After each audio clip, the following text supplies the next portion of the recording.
So friends, a very warm welcome to all of you. आप जो भी ये देख रहे हैं एक्सपर्ट टॉक सीरीज, आप जानते हैं कि सब मास्टरी जो है एक एजुकेशन टेक्नोलॉजी प्लेटफॉर्म है और एक इनिशिएटिव लिया है सब मास्टरी में, जिसमें कि एक सीरीज चला रही है सब मास्टरी, जिसको हम कहते हैं एक्सपर्ट एक्सपर्ट टॉक सीरीज। जी हाँ, एक्सपर्ट टॉक सीरीज। और आज मुझे बड़ी खुशी हो रही है इंट्रोड्यूस करते हुए एक ऐसे इंसान को जो कि आज एक इस लेवल पे पहुंचे हैं जहां पे बहुत सारे लोग जो है डिजायर करते हैं कि हमें उस लेवल पे पहुंचना है।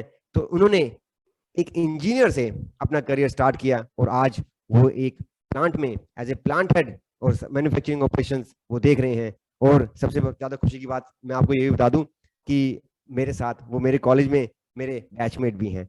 तो बहुत बहुत स्वागत है आपका Rakesh Bhati dear. I am so happy, I am so glad कि आप जो है एक्सपर्ट टॉक सीरीज में आप आए and I am so happy. Thank you sir, thank you. Great. तो ब्रदर, अभी जो है इस एक्सपर्ट टॉक सीरीज में जैसे कि हम एक जो है एक Q&A की तरह हम कुछ क्वेश्चंस पूछते हैं और इसका मकसद ये है कि किस तरीके से जो हमारे यंग इंजीनियर्स हैं या वर्किंग प्रोफेशनल्स हैं, हम उनको कैसे इंस्पायर कर सकते हैं या बहुत सारे लोग जो हैं वो हमसे लर्न कर सकें या आपकी बातों से और डिस्कशन से कुछ ना कुछ वो सीख सकें। तो ये जो है हमारा पर्पस है। तो इससे पहले ब्रदर मैं चाहूंगा कि थोड़ा आप अपनी जर्नी के बारे में बताएं, सो दैट कि people also get to know आपकी जर्नी जो है। एक थोड़ी सी क्विकली अपने बारे में आप बताएं। क्विकली अगर बात करें तो बेसिकली बी मैकेनिकल मैंने किया था और उसके बाद में एज ए जीईटी ज्वाइन किया था। फरीदाबाद के अंदर में एक कंपनी थी और वो ऑटो इलेक्ट्रिक कंपोनेंट बनाती थी, तो वहाँ से स्टार्ट किया था। उसके बाद में फिर ऑटो इलेक्ट्रिक को छोड़ के वहाँ से निकले, हम स्विच गियर में एंट्री किए। अनदर फरीदाबाद के अंदर ही कंपनी थी, उसके अंदर में भी जो है हमने स्विच गियर में प्रोडक्शन में ही काम किया। पहली भी कंपनी प्रोडक्शन के अंदर में ही काम किया था। उसके बाद में फिर थर्ड कंपनी जो हमारे को मिली वो मिली हमारे को अगेन स्विच गियर थी, बट वो ओईएम थी अपने आप में। तो वहाँ पे भी प्रोडक्शन क्वालिटी वहाँ पे दोनों देखना शुरू किया और थोड़ा थोड़ा मेंटेनेंस का वहाँ से सीखना शुरू किया।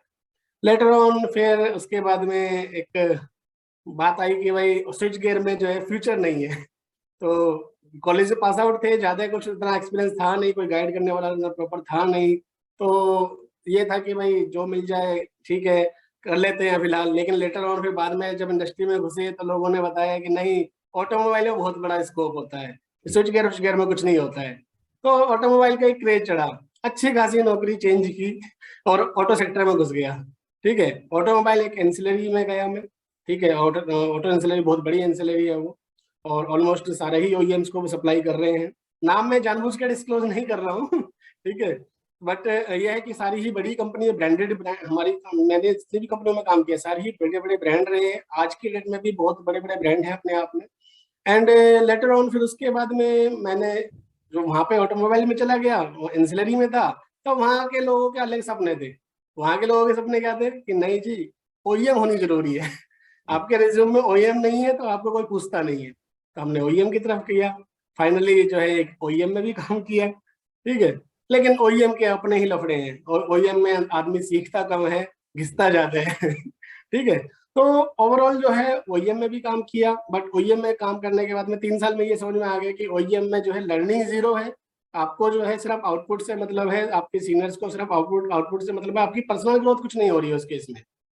सो मैंने कहा कि सब कंपनियां एक जैसी होती है, बट मेरे एक्सपीरियंस में जो रही वो उसी तरीके की रही है। प्लस हम डील भी कर रहे हैं, सारे ओईएम से डील भी कर रहे हैं, तो ऑलमोस्ट सभी को पता है कि ओईएम्स का कल्चर क्या है। उसके बाद में फिर वहां से चेंज करके फिर दोबारा से मैं ऑटो एंसिलरी में आया। और बाई चांस की बात है कि ये प्योरली मेरे को जैपनीज कंपनी मिल गई और वहाँ पे काफ़ी लंबा टाइम मैंने बिताया। और अभी मैंने जो है एक रिसेंट में अभी काफ़ी हो गया, लगभग साल से ऊपर हो गया, इस कंपनी को ज्वाइन किया है एज ए प्लांट हेड। और अभी यहाँ पे भी जो है मतलब काफ़ी अच्छा मेरे को काम करने के लिए मिल रहा है। और यहाँ का एक अलग ही फील्ड है, यहाँ की एक अलग ही टेक्नोलॉजी है। अब यहाँ पे मैं एक्सट्रूजन भी देख रहा हूँ, यहाँ पे मैं मोल्डिंग भी देख रहा हूँ, यहाँ पे मैं मशीनिंग भी देख रहा हूँ, ये सब कुछ है यहाँ पे मिक्स है सब कुछ। सो ओवरऑल अगर जर्नी की बात करूं तो जर्नी ऐसी है कि पहला इंटरव्यू जिस दिन देके आया था तो उस दिन तो ये लगा था कि जिंदगी में सब कुछ खत्म हो जाएगा। हमने कुछ किया ही नहीं, बीई किया।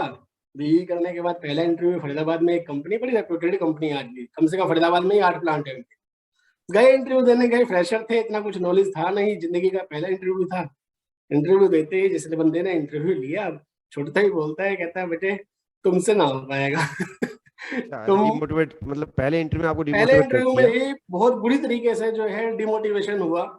उसने ये बोला, जिस बंदे ने इंटरव्यू लिया था, कि अगर आपको जिंदगी में नौकरी मिल जाए ना तो मेरे को बोलना, मैं अपनी नौकरी से रिजाइन कर जाऊंगा। और he was going to abroad for some project. So he said like that कि नहीं, आपको जिंदगी में नौकरी नहीं मिलेगी, चाहे आप कुछ भी कर लेना।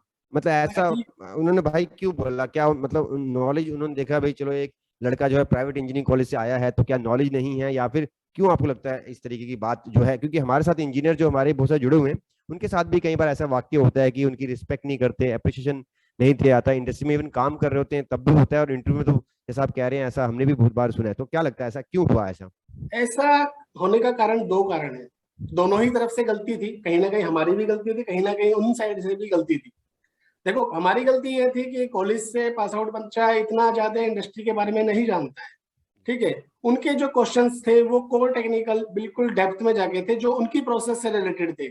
तो उसमें जो है, हम इतना डेप्थ में कुछ पता होता नहीं। कॉलेज में पता ही है आपको, कॉलेज में लोग जो है अपनी, मतलब पढ़ाई तो होती है, लेकिन पढ़ाई के साथ साथ में मतलब उतना ज्यादा टेक्निकल नॉलेज नहीं हो पाती है। टेक्निकल नॉलेज जो आती है वो प्रैक्टिकल करने से ही आती है।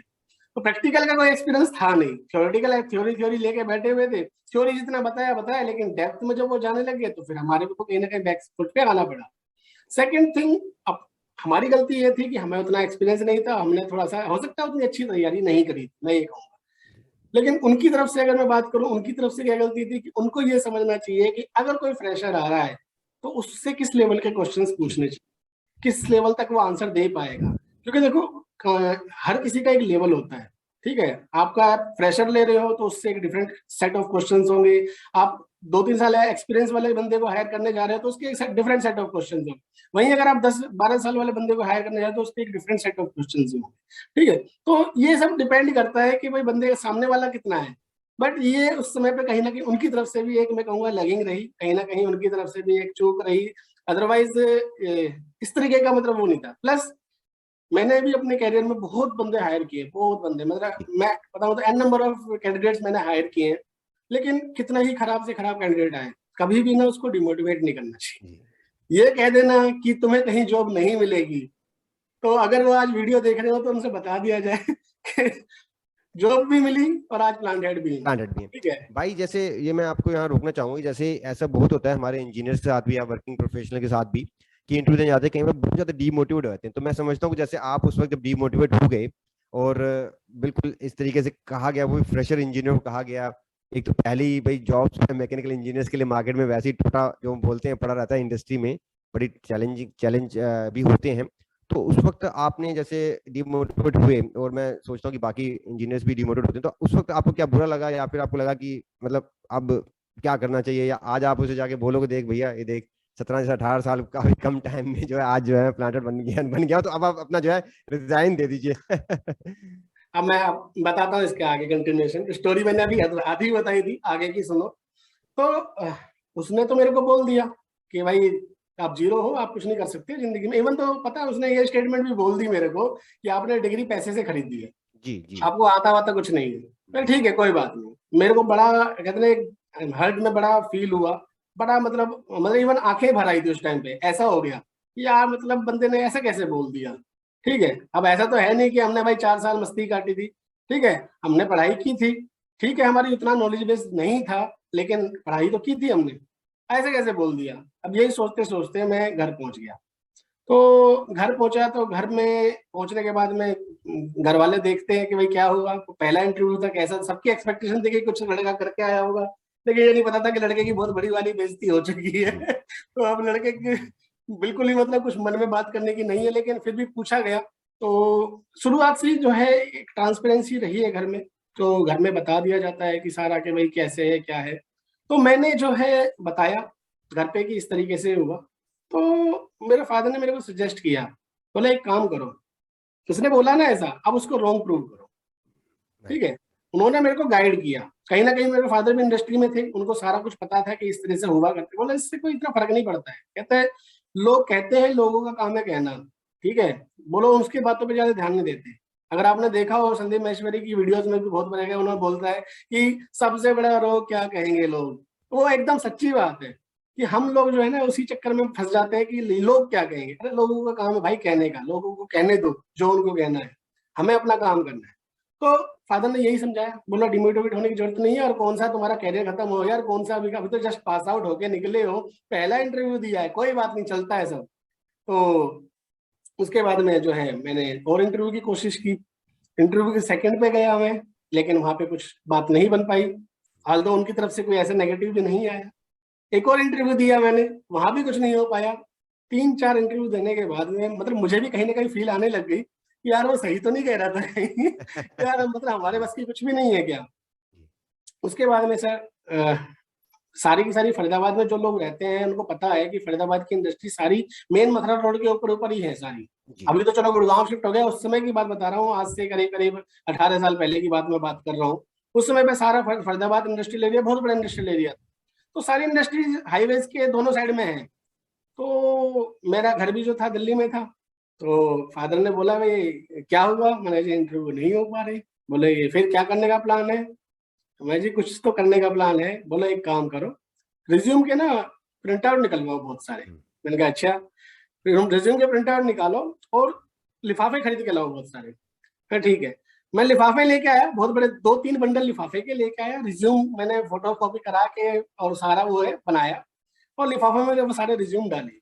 ठीक है, और फादर ने बोला कि भाई एक काम करो, अब इधर से ना भद्रपुर बॉर्डर से शुरू हो जाओ बल्लभगढ़ तक जाओ, और बल्लभगढ़ से उधर से आओ। हर कंपनी के गेट पे जो तुम्हें लगता है कि हाँ भाई ठीक ठाक कंपनी है और तुम्हारी फील्ड की है, हर कंपनी के ऊपर में जो है आप रिज्यूम अपना रेट दे जाओ। मैंने कहा मैं जानता किसी को नहीं, कैसे करूं। बोल रहे टू पर्सनल मैनेजर या टू HR मैनेजर आप लिख के, और आप गेट पे सिक्योरिटी को दे दो, सिक्योरिटी अपने आप उसको वहां पहुंचा देगी। उसके बाद में उनको बुलाना है नहीं बुलाना है वो सेकंड केस है। ठीक है, तो उसके बाद में जो है हम लोग, मैंने वही किया, स्टार्ट किया, एक साइड से स्टार्ट किया, देता गया तो दूसरी साइड से मैंने बल्लभगढ़ तक जाके वापस आया। आप बिलीव नहीं करेंगे, मैं घर तक नहीं पहुंचा था, मेरे को इंटरव्यू कॉल आ गया। क्या बात। मैं घर तक नहीं पहुंचा था, मेरे को इंटरव्यू कॉल आई, मेरे को 2 जगह से इंटरव्यू कॉल आई। बोलो जी आप आ सकते हैं। मैंने कहा हम तो चाह रहे हैं कि कोई बुलाए नहीं बुलाए ठीक है, हम फिर गए इंटरव्यू देने। लेकिन तब तक जो है इंटरव्यू का एक्सपीरियंस हो चुका था। जी। तो मैं आपको ना एक चीज बताता हूँ इसमें कि इंटरव्यू जो हम दे रहे हैं, इंटरव्यू देने का भी एक एक्सपीरियंस हुआ करता है।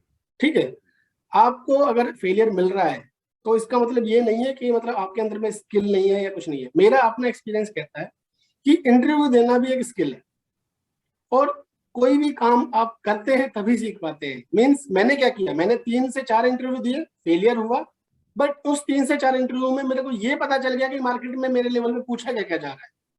तो जब वो बाद में जो इंटरव्यू आए दोनों, वो दोनों इंटरव्यू मैंने बहुत अच्छी तरीके से प्रिपेयर किया, क्योंकि मुझे मार्केट में क्वेश्चंस क्या पूछे जा रहे हैं ये सारे पता थे।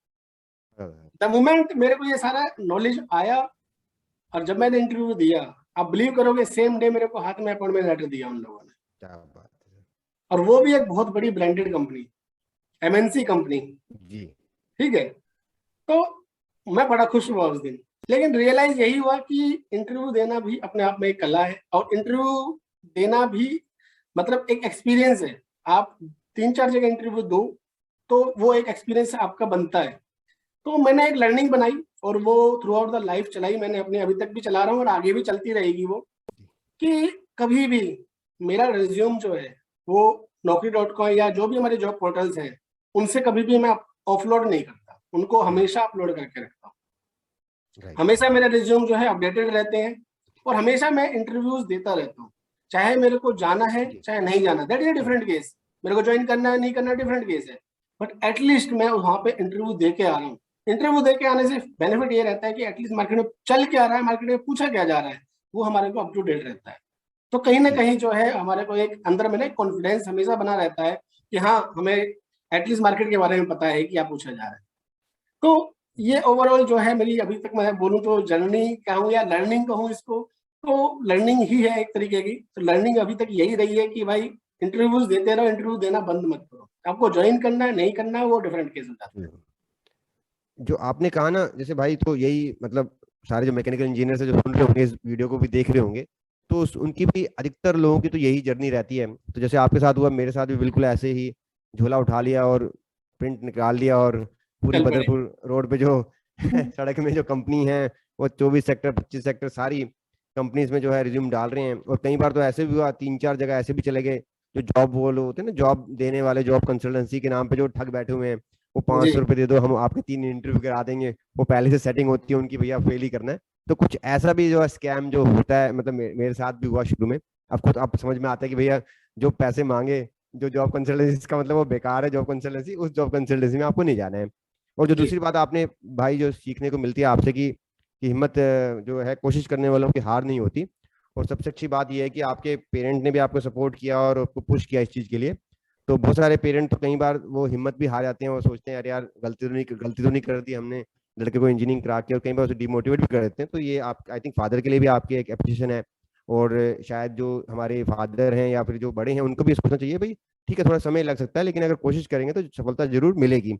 और ये जो आपने बात कही, ये तो हमेशा मैंने भी अपने लाइफ में भाई किया है कि जैसे 20 इंटरव्यू मैंने दिए अपने 18 साल के करियर में। अब तो खैर 2012 के बाद से तो खैर इंटरव्यू देने का मौका ही नहीं मिला, क्योंकि अपने बिजनेस में आ गए, ट्रेनिंग में आ गए। जी तो मतलब आप समझो कि 2004 से लगा के लगभग 7-8 साल में लगभग 20 इंटरव्यू दिए, तो 10 में मैं फेल हुआ और 10 में मैं पास हुआ। जैसे हम्म, आपने कहा कि होता क्या है कि इंटरव्यू देने चाहिए आपको, हर बार आपको पता लगता है कि मार्केट में चल क्या रहा है, भले ही आप ज्वाइन करो या ज्वाइन नहीं करो, अपने रिज्यूम हमेशा अपडेट रखने चाहिए। तो भाई ये तो बात होगी, हमें समझ में आया कि जैसे आपसे लर्निंग मिली कि भाई एक तो ज्यादा जो है अगर कोई डीमोटिवेट कर रहा है तो डीमोटिवेट नहीं होना है, अपनी काबिलियत को, अपनी कंपिटेंसी को हमें बढ़ाना है। तो अब बात करते हैं, जैसे आपके जैसे अभी प्लांट एक हेड कर रहे हैं, जो कि बहुत बड़ी जिम्मेदारी है और बहुत सारी एक चैलेंजेस आते होंगे। तो आपके दिमाग में जैसे ये कब आए कि अब मुझे जो है ये प्लांट हेड बनना है, क्योंकि कहीं ना कहीं ये हर एक के दिमाग में नहीं आता है। तो आदमी सोचता है यार क्वालिटी हेड बन जाऊं या मैन्युफैक्चरिंग में चला जाऊं या फिर डिजाइन हेड बन जाऊं। तो एक जो प्लांट हेड वाला जो विजन है आपके दिमाग में, ये किस वक्त आया और किस क्या चीज ने आपको मोटिवेट किया कि यार मुझे प्लांट हेड बनना है? देखो, अगर सच बोलूं तो मैंने कभी सोचा नहीं था कि मैं प्लांट हेड का लेवल तक पहुंचूंगा। ठीक है। बट हाँ, जैसे जैसे मैं ग्रो होता चला गया, वैसे वैसे जो है मेरे को लगता गया कि हाँ मेरे अंदर कैपेबिलिटीज हैं, मैं कर सकता हूँ। ठीक है। पहले मैं एक छोटी टीम को हैंडल कर रहा था, फिर मेरे को उससे थोड़ी बड़ी टीम मिलनी शुरू हुई, फिर उससे बड़ी टीम मिली, और उसी हिसाब से मेरे को डिपार्टमेंट्स भी एड ऑन होते चले।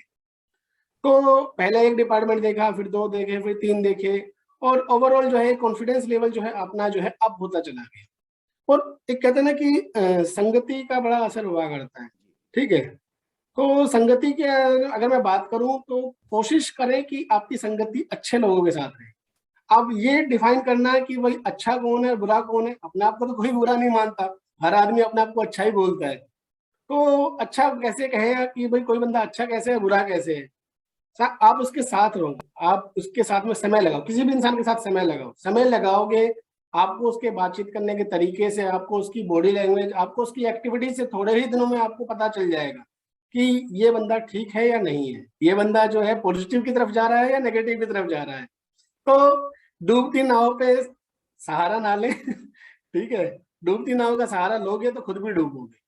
ठीक है। तो हमेशा संगति जो है अपनी ठीक रखो। अब मेरे अपने केस में अगर मैं बात करूं तो मैंने ना हमेशा जो बड़े मेरे सीनियर्स रहे जी। उनके साथ में लिंक बड़े अच्छे बना के रखे। और कहीं ना कहीं इंडस्ट्री के अंदर में अगर बात करें तो लिंक बहुत ज्यादा काम आते हैं। नेटवर्क बड़ा आपके जो जरूरी लिंक है वही आगे तक काम आते हैं। और दूसरा जो है आपका जो नेचर है, आपका जो बात करने का स्किल है, वो बहुत ज्यादा मैटर करता है। आप रूडली बात कर रहे हैं, आप बहुत अच्छा काम कर रहे हैं, आपको कोई नहीं पूछने वाला। आप काम थोड़ा बहुत ऊपर नीचे कर रहे हैं लेकिन आप बहुत सॉफ्ट स्पोकन है, रेस्पेक्ट करते हैं, ठीक है, इज्जत से बात कर रहे हैं, तहजीब से बात कर रहे हैं, डेफिनेटली आपका काम भी थोड़ा बहुत ऊपर नीचे होगा तो वो चल जाएगा। तो ओवरऑल जो है ये सब चीजें सीखने के लिए कहाँ से मिली, जब मैंने कुछ सीनियर्स के साथ में उठना बैठना शुरू किया। ठीक है। नॉर्मली लोग क्या होता है इंडस्ट्री में, स्पेशली जब हम जूनियर लेवल पे होते हैं, इंजीनियर सीनियर इंजीनियर इस लेवल पे जब होते हैं, तो हम क्या है, हम अपने बॉस से बचते हुए भागते हैं कि यार बुलाएगा काम देगा। कतराते हैं हम। हाँ हम कतराते हैं, बुलाएगा काम देगा, पूछेगा, चार चीजें जवाब मांगेगा, कभी बोलेगा ये डॉक्यूमेंट बनाओ, कभी बोलेगा वो कागज लेके आओ, कभी बोलेगा ये ग्राफिकल फॉर्म में लेकर, कभी बोलेगा पीपीटी बना के लेके आओ। ठीक है। लेकिन हम ये नहीं सोचते जूनियर लेवल पे कि यार वो अगर बनाने के लिए बोल रहा है तो कहीं ना कहीं वो हमारे को एक अपॉर्चुनिटी दे रहा है कि भाई काम करने के लिए। हम कुछ करेंगे तभी तो सीखेंगे। जब हमारे को करना ही नहीं आएगा, हमको यही नहीं पता कि काम किया कैसे जाता है, तो हम आगे कैसे बढ़ेंगे। तो मेरी जो ओवरऑल लर्निंग और जो मतलब ओवरऑल मतलब मैं कहूँगा कि कंक्लूजन अगर मैं बोल दूं, तो मैंने ग्रोथ को कभी फोकस नहीं किया। मैंने हमेशा लर्निंग को फोकस किया। मैंने हमेशा स्किल डेवलपमेंट के ऊपर मैं काम किया। मैंने खुद को इतना डेवलप किया कि मतलब मैं हर चीज में अपना हाथ आजमा लिया। तो धीरे धीरे जब स्किल बढ़ी, ठीक है, तो ऑटोमेटिकली जो है ग्रोथ होती चली गई। और ये जो आज लेवल आया है प्लांट हेड का लेवल भी जो है, ये भी जो है धीरे धीरे सीखने से और स्किल डेवलपमेंट से ही आया है। प्लस कहीं ना कहीं अपना जो कम्युनिकेशन है और कहीं ना कहीं जो लिंक है लोगों के साथ में वो बढ़ाया है, उसका एक बेनिफिट हमारे को हमेशा मिलता है। ठीक है। तो अगर मैं बोलूं, जो आप क्वेश्चन पूछ रहे थे, मैं क्वेश्चन पे वापस आता हूँ कि कब सोचा कि प्लांट हेड बनेंगे। मैंने नहीं सोचा। सच्चाई यही है कि मैंने कभी नहीं सोचा। बट काम के साथ साथ में जैसे जैसे मेरा काम बढ़ा, जैसे जैसे मैंने चीजें सीखी, जैसे जैसे मैंने स्टेप्स लिए, तो वैसे वैसे ही मेरी ग्रोथ होती चली गई। मैं बाहर भी गया, विदेश में भी गया। मैं जर्मनी होके आया, मैं जापान होके आया। ठीक है। इवन बहुत कम लोग जानते हैं कि I am a TPM certified from Japan. Oh, ठीक है। आपने टीपीएम फैसिलिटेटर वाला जो कोर्स हाँ किया हुआ है हाँ, वो जापान से, जापान में ही मेरी जीआईपीएम से। ट्रेनिंग हुई है। हाँ, जापान अच्छा। में ही मेरी ट्रेनिंग हुई है, जापान के अंदर में ही सारा है। बहुत ठीक है। बढ़िया। तो टीपीएम, टीपीएस, टीक्यूएम, ये सब चीजें मेरे को मैं जापान सर्टिफाइड। और इवन कई जगह पे जो है मतलब हम लोगों ने अगर बात करें तो क्वालिटी सर्कल एक्टिविटीज होती हैं, जैसे क्वालिटी मंथ एक्टिविटीज हमारे यहाँ पे होती हैं। ठीक है। इसके अलावा में जो है सेफ्टी के अंदर में बात करें, प्रोडक्टिविटी के अंदर में बात करें, तो जापान से हमने लगातार अवार्ड जीते हैं। सो ठीक गुड। है। तो वो सब बेसिकली काम करने से है। अब होता क्या है कि नया नया जो भी कोई इंजीनियर आ रहा है, कोई भी इंडस्ट्री को ज्वाइन कर रहा है, तो नॉर्मली लोग क्या करते हैं, वो फोकस करते हैं सीट कैसे मिले, कुर्सी हम्म। कहाँ से मिले। अरे कुर्सी थोड़ी देखनी होती है। शुरुआत के 10 साल जिसने कुर्सी देख ली, उसके बाद में उसको आगे जाके बहुत ज्यादा प्रॉब्लम होने वाली। दिक्कत आई। देखो, ग्रोथ धीरे धीरे होती रहती है। आज आप इंजीनियर हो, कहीं पे आपने एज ए इंजीनियर ज्वाइन किया है, आपकी कंपनी में नॉर्मल प्रोसीजर है कि भाई 2 से 3 साल में प्रमोशन हो जाती है। ठीक है। अगर आप एक एवरेज परफॉर्मर है तो आपको 3 साल में प्रमोशन मिल जाएगी। अब मैं कहता हूं कि आप बुरे से बुरे परफॉर्मर भी हो ना, तो भी 4 साल से 5 साल में आपको प्रमोशन मिल जाएगी। ठीक है। कोई भी कंपनी अपने एम्प्लॉय को इतना डिमोटिवेट नहीं करती है। ठीक है। कि भाई एक मोटिवेशन फैक्टर की वजह से भी वो जो है प्रमोशंस मिलती चली जाती है। तो आज आप इंजीनियर हो, फिर सीनियर इंजीनियर बन रहे हो, फिर आप असिस्टेंट मैनेजर, मैनेजर, ऐसे करते करते आप जो है ऊपर ग्रो होते चले जाते हो। ठीक है।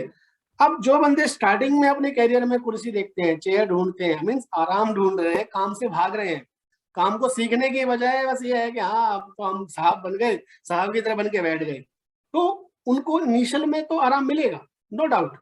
लेकिन जैसे ही उनके करियर के 8 से 10 साल बीत जाएंगे, जब वो एक मैनेजर के रेडर में आ जाएंगे, फिर उनको प्रॉब्लम होगी। क्या प्रॉब्लम होगी कि उनके जो जूनियर्स हैं, जब कल को उनसे आगे पूछेंगे, सर इसके बारे में बताना, सर ये कैसे होता है, जी। सर मेरे को एपीक्यूबी के बारे में बताना, सर मेरे को टीपीएम के पिलर्स बताना।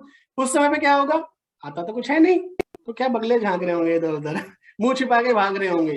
तो उस दिन को अवॉइड करने के लिए हमारे को जो है इनिशियल से ही अपने को ना काम सीखने पे फोकस करना चाहिए।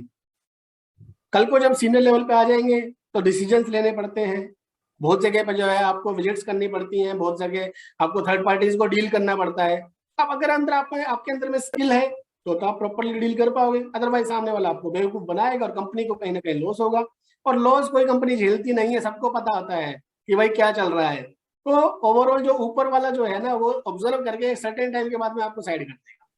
जी। ठीक है। तो चाहे आपको ट्रांसफर दे, चाहे आपको वो किक ऑफ करे। कुछ बोलने किक में ऑफ, अच्छा कंपनी नहीं से लगता, बाहर। लेकिन रियलिटी यही है। रियलिटी यही है। ठीक है। तो बेटर ये होता है कि भाई अपने आप को जो है हमारे को कहीं ना कहीं स्किल के ऊपर में काम करने की जरूरत है।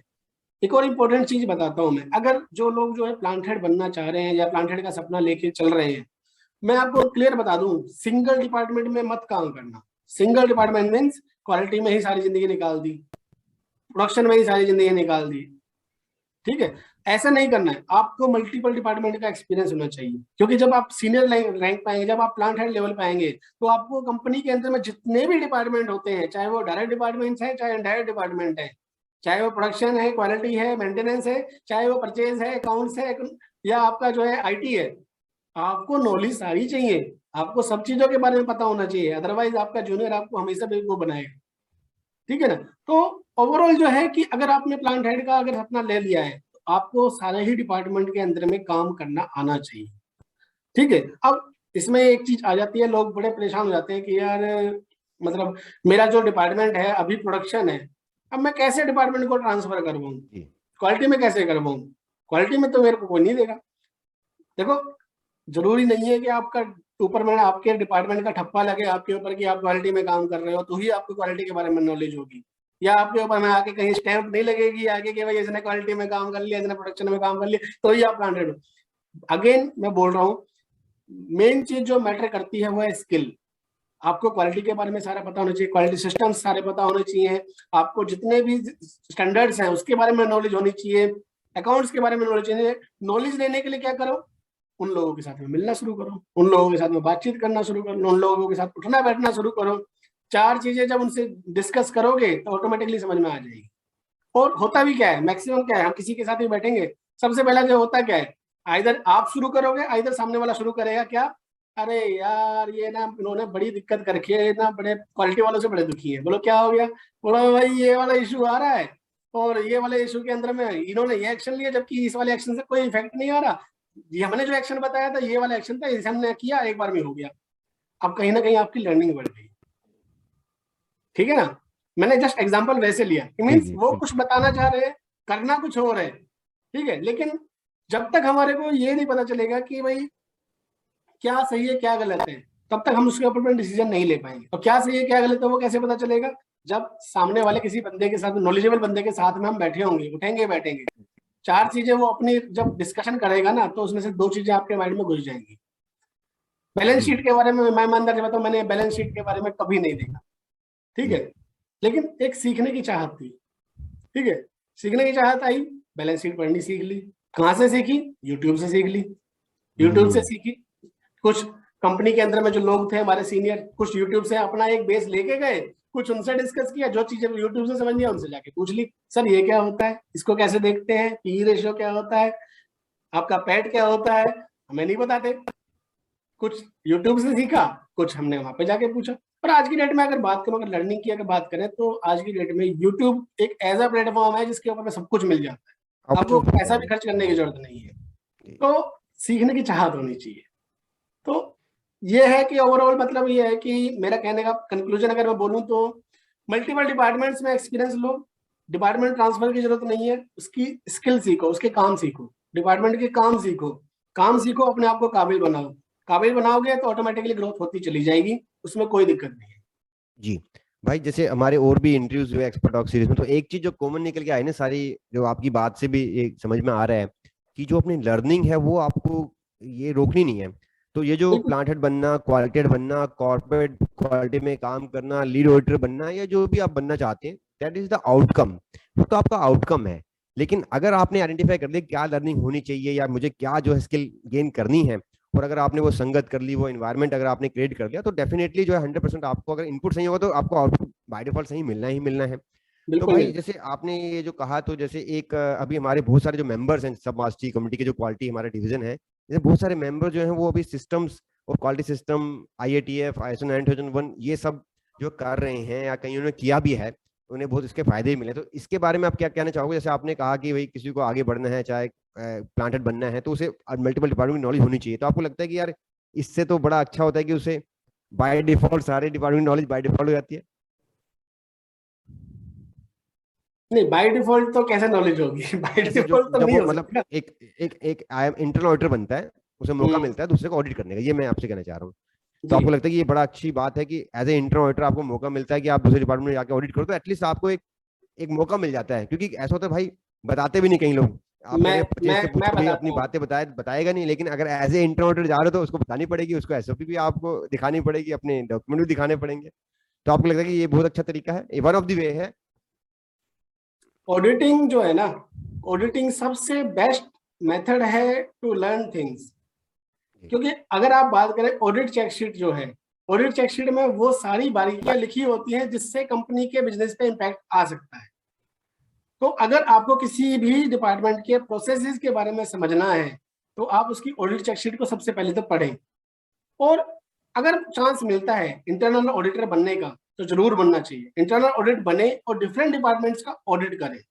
जब आप डिफरेंट डिपार्टमेंट्स का ऑडिट करते हैं तो आपको डिफरेंट काइंड के जो है, एक तो क्वेश्चनेयर्स का पता चलता है, फिर सामने वाले के आंसर्स भी समझ में आते हैं, आधी चीजें वो खुद ही बता देते हैं, ये ऐसे नहीं होता, ऐसे होता है, ठीक है। और सबसे बड़ी चीज जो है, किसी भी डिपार्टमेंट की जो कमियां हैं, कहाँ पे वो लैग कर रहे हैं, आपको कहीं ना कहीं वो पता चलने लग जाती है।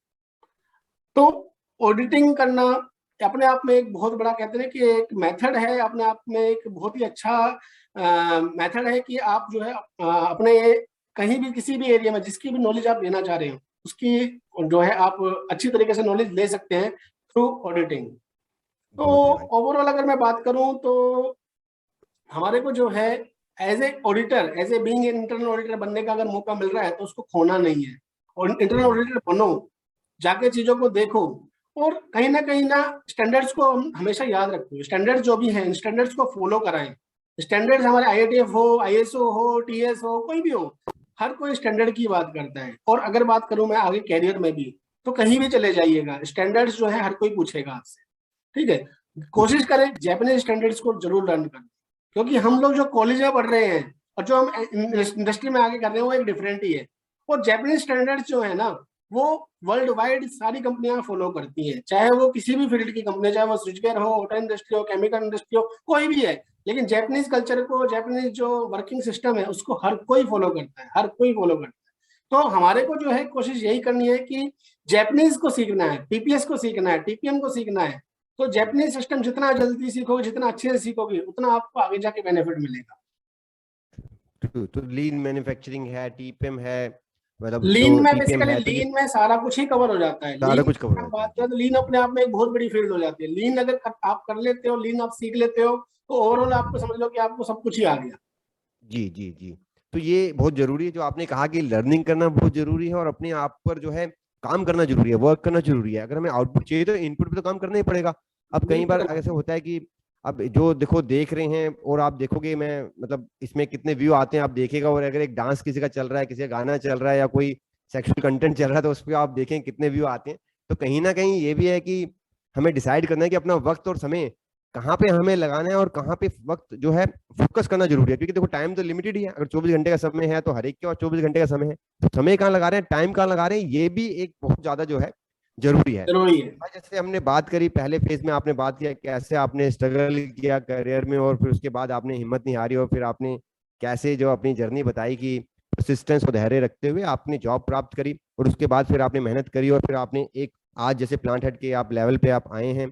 तो अब मैं चाहूंगा आप हमारे जो व्यूअर्स को, जो हमारे मेंबर्स हैं, उनको ये भी बताएं कि एक प्लांट हेड बनने के बाद एक किस तरह के चैलेंजेस, ऑब्वियसली आपको मल्टीपल नॉलेज होनी चाहिए, ये तो जरूरी है, किस तरह के चैलेंजेस आपको लगता है कि आते हैं या फेस करने पड़ते हैं as a plant head, what are the challenges like which a plant head has to face? देखो आज की डेट में अगर बात करें तो सबसे बड़ा चैलेंज है कि अपने बिजनेस को ग्रोथ कैसे दी जाए।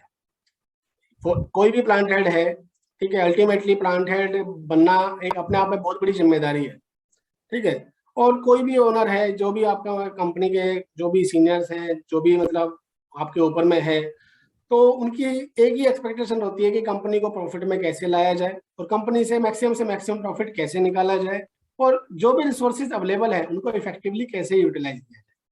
तो अगर आज बात करें हम, तो बीइंग ए प्लांट हेड क्या क्या चैलेंजेस हैं।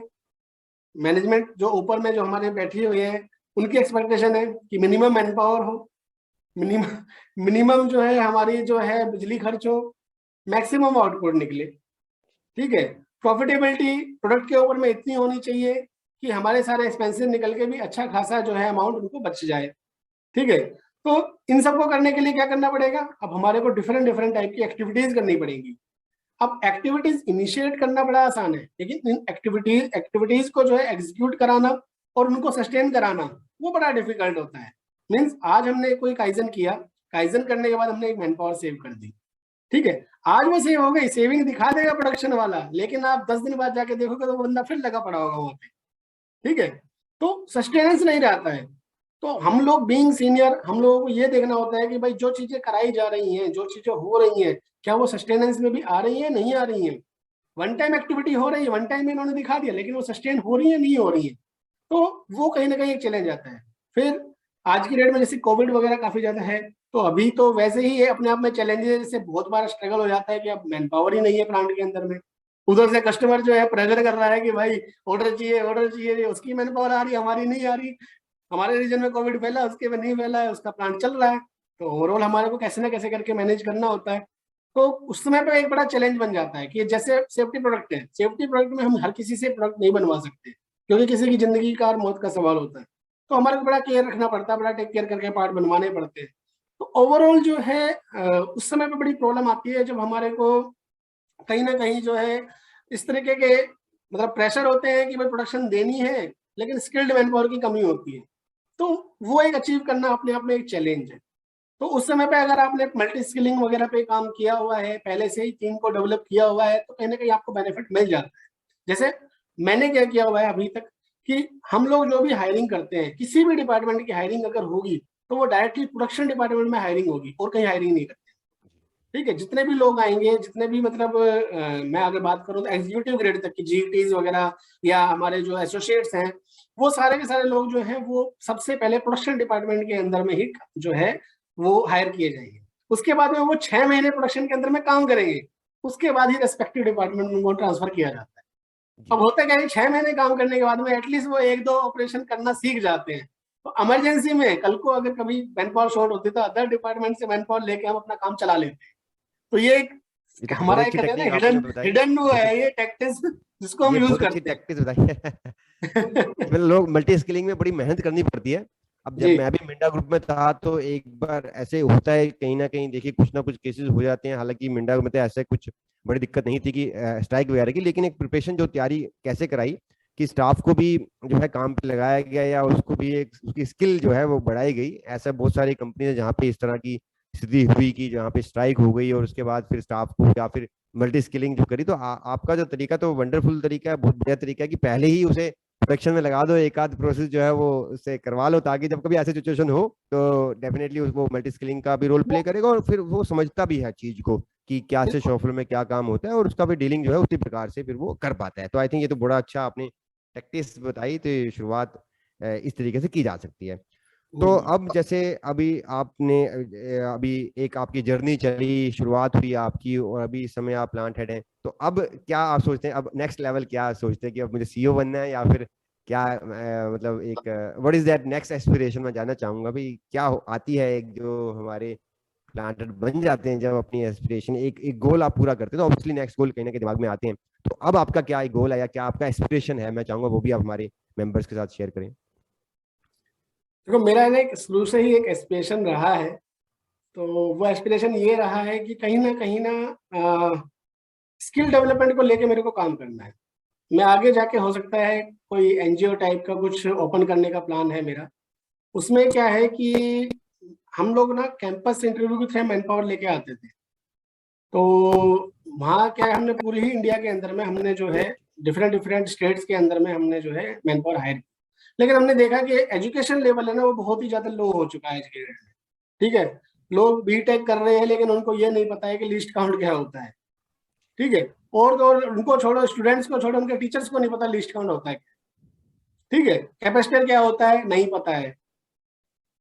तो ये सब चीजें जो है मतलब बड़ी ही अपने आप में एक मेरे को ना वो कहते हैं कि एक दयनीय स्थिति दिखती है कि हम पढ़ कुछ रहे हैं, ठीक है, हम कर कुछ रहे हैं और इंडस्ट्री कुछ और मांग रही है। तो कहीं ना कहीं मैं चाह रहा हूँ कि एक लोगों को ना कहीं एक एनजीओ के थ्रू हम लोगों को जोड़ें, और जोड़ने के साथ साथ में उनको डेवलप करें, उनको सिखाएं कि इंडस्ट्री में कैसे काम किया जाता है। स्पेशली मैं बात करूं तो फ्रेशर्स की, अगर मैं बात करूं सबसे ज्यादा चैलेंज फ्रेशर्स को ही होता है। तो सबसे ज्यादा मेरा जो फोकस जो रहेगा वो रहेगा भी फ्रेशर्स के ऊपर ही, कि उनको डेवलप किया जाए, उनको चीजें सिखाई जाए कि यार कैसे करके तुम्हें आगे बढ़ना है। क्योंकि वंस एक बार आपके पास एक्सपीरियंस आ गया, जॉब आ गई, एक्सपीरियंस आ गया, 1.5-2 साल का भी एक्सपीरियंस हो गया आपकी, फिर आप नाव आपकी चल पड़ेगी। सबसे बड़ा चैलेंज है कि आपकी पहली जॉब कैसे मिले। इंटरव्यू में लोगों को इंट्रोडक्शन देना तक नहीं आता है। मैंने कम से कम मैं बताऊं, कम से कम 50,000 से ऊपर लोगों का इंटरव्यू लिया होगा अपने अरे वाह, कैरियर, 50,000। कम से कम 50,000 लोगों का, क्योंकि हम कैंपस इंटरव्यू करते थे, एक एक आई कैंपस में दो अंडरस्टैंड। दो हजार 3-3 हजार लोग आया करते थे। बहुत कैंपस इंटरव्यू किए हमने, ठीक है, रिटर्न एग्जामिनेशन लेना, उनका 1 बाय 1 फेस टू फेस लेना, बड़ा अपना मतलब हेक्टिक वाला शेड्यूल रहा है। ठीक है, तो मेरा जो एक्सपीरियंस कहता है कि एक तो बंदों को बिल्कुल भी इंट्रोडक्शन तक देना नहीं आता है, टेक्निकल तो छोड़ो, आज के डेट में जो बच्चे हैं मैक्सिमम बच्चों को इंट्रोडक्शन देना नहीं आता है। इंट्रोडक्शन में क्या बातें बोलनी होती है, क्या बातें नहीं बोलनी होती हैं, उनको नहीं पता होता है। ठीक है, टेक्निकल में भी उनको नहीं पता है कि क्या पूछा जा रहा है, मार्केट में चल क्या रहा है। ठीक है, तो बजाय ये 4-6 जगह एक्सपीरियंस मतलब धक्के खाएं उसके बाद में एक्सपीरियंस लेके, जो मैंने शुरू में बोला था, इससे बेटर है कि उनको पहले ही डेवलप कर दिया जाए। तो मैं चाह रहा हूँ कि कहीं ना कहीं इस तरीके की कुछ क्लासेस वगैरह, किसी तरह के सेमिनार्स वगैरह, और वो भी फ्री ऑफ कॉस्ट। ठीक है, कोई उसका मैं चार्ज नहीं करना चाह रहा। तो वो एक कहीं ना कहीं एम है कि भाई इंडिया के अंदर में जो मैन पावर है उसकी स्किल को इम्प्रूव करना है। तो चल भी रहा है ना कोई हैशटैग स्किल इंडिया ऐसी स्किल कुछ है ना। इंडिया जी। हाँ, तो उस पर मेरा कहीं ना कहीं फोकस है। और इसी के लिए जो है हमने पिछली कंपनी के अंदर में भी जो है हमने ट्रेनिंग सेंटर्स वगैरह बनवाए हैं। अभी इस कंपनी में भी जो है हम ट्रेनिंग सेंटर्स का करने का सोच रहे हैं। तो ओवरऑल जो है ट्रेनिंग सेंटर के ऊपर में थोड़ा फोकस है। और अगर आप देखो तो इंडिया में आज की डेट में जो है ट्रेनिंग सेंटर्स जो है काफी ज्यादा ओपन भी हो रहे हैं, क्योंकि रीजन कहीं ना कहीं सेम है। कहीं ना कहीं हर किसी को जो भी इंडस्ट्री में बैठा हुआ है उसको पता है कि यार प्रॉब्लम तो है, स्किल की बड़ी दिक्कत आती है। अगर पहले से ही लोग सीख के आएंगे तो कहीं ना कहीं जो है आगे जाके बेनिफिट मिलेगा।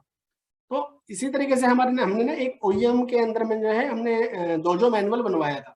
तो dojo dojo basically Japanese term है। जापानीज वर्ड है डोजो, जिसका मतलब डोजो, ट्रेनिंग होता है हाँ, जी। इसका नाम मतलब है ट्रेनिंग प्लेस है बेसिकली। तो हमने उसका एक मैनुअल बनाया था, तो मैं उसका भी कोर पार्ट था। तो ओईएम है हमारे इंडिया की बहुत बड़ी ओईएम है, नाम नहीं ले रहा फिर से मैं जी ठीक है, फोर व्हीलर्स के अंदर में उससे बड़ा कोई है नहीं इंडिया के अंदर में। जी। तो ओवरऑल जो है अगर मैं बात करूं तो उसके मैनुअल के अंदर बनाया, उसके मैनुअल के अंदर में हमने बहुत चीजें डलवाई हैं। और वो डलवाई भी इसीलिए है कि इसके अंदर में जो चीजें आ जाएंगी, कल ही ना कहीं ओईएम जो है अपने सारे सप्लायर से वो करा लेगा।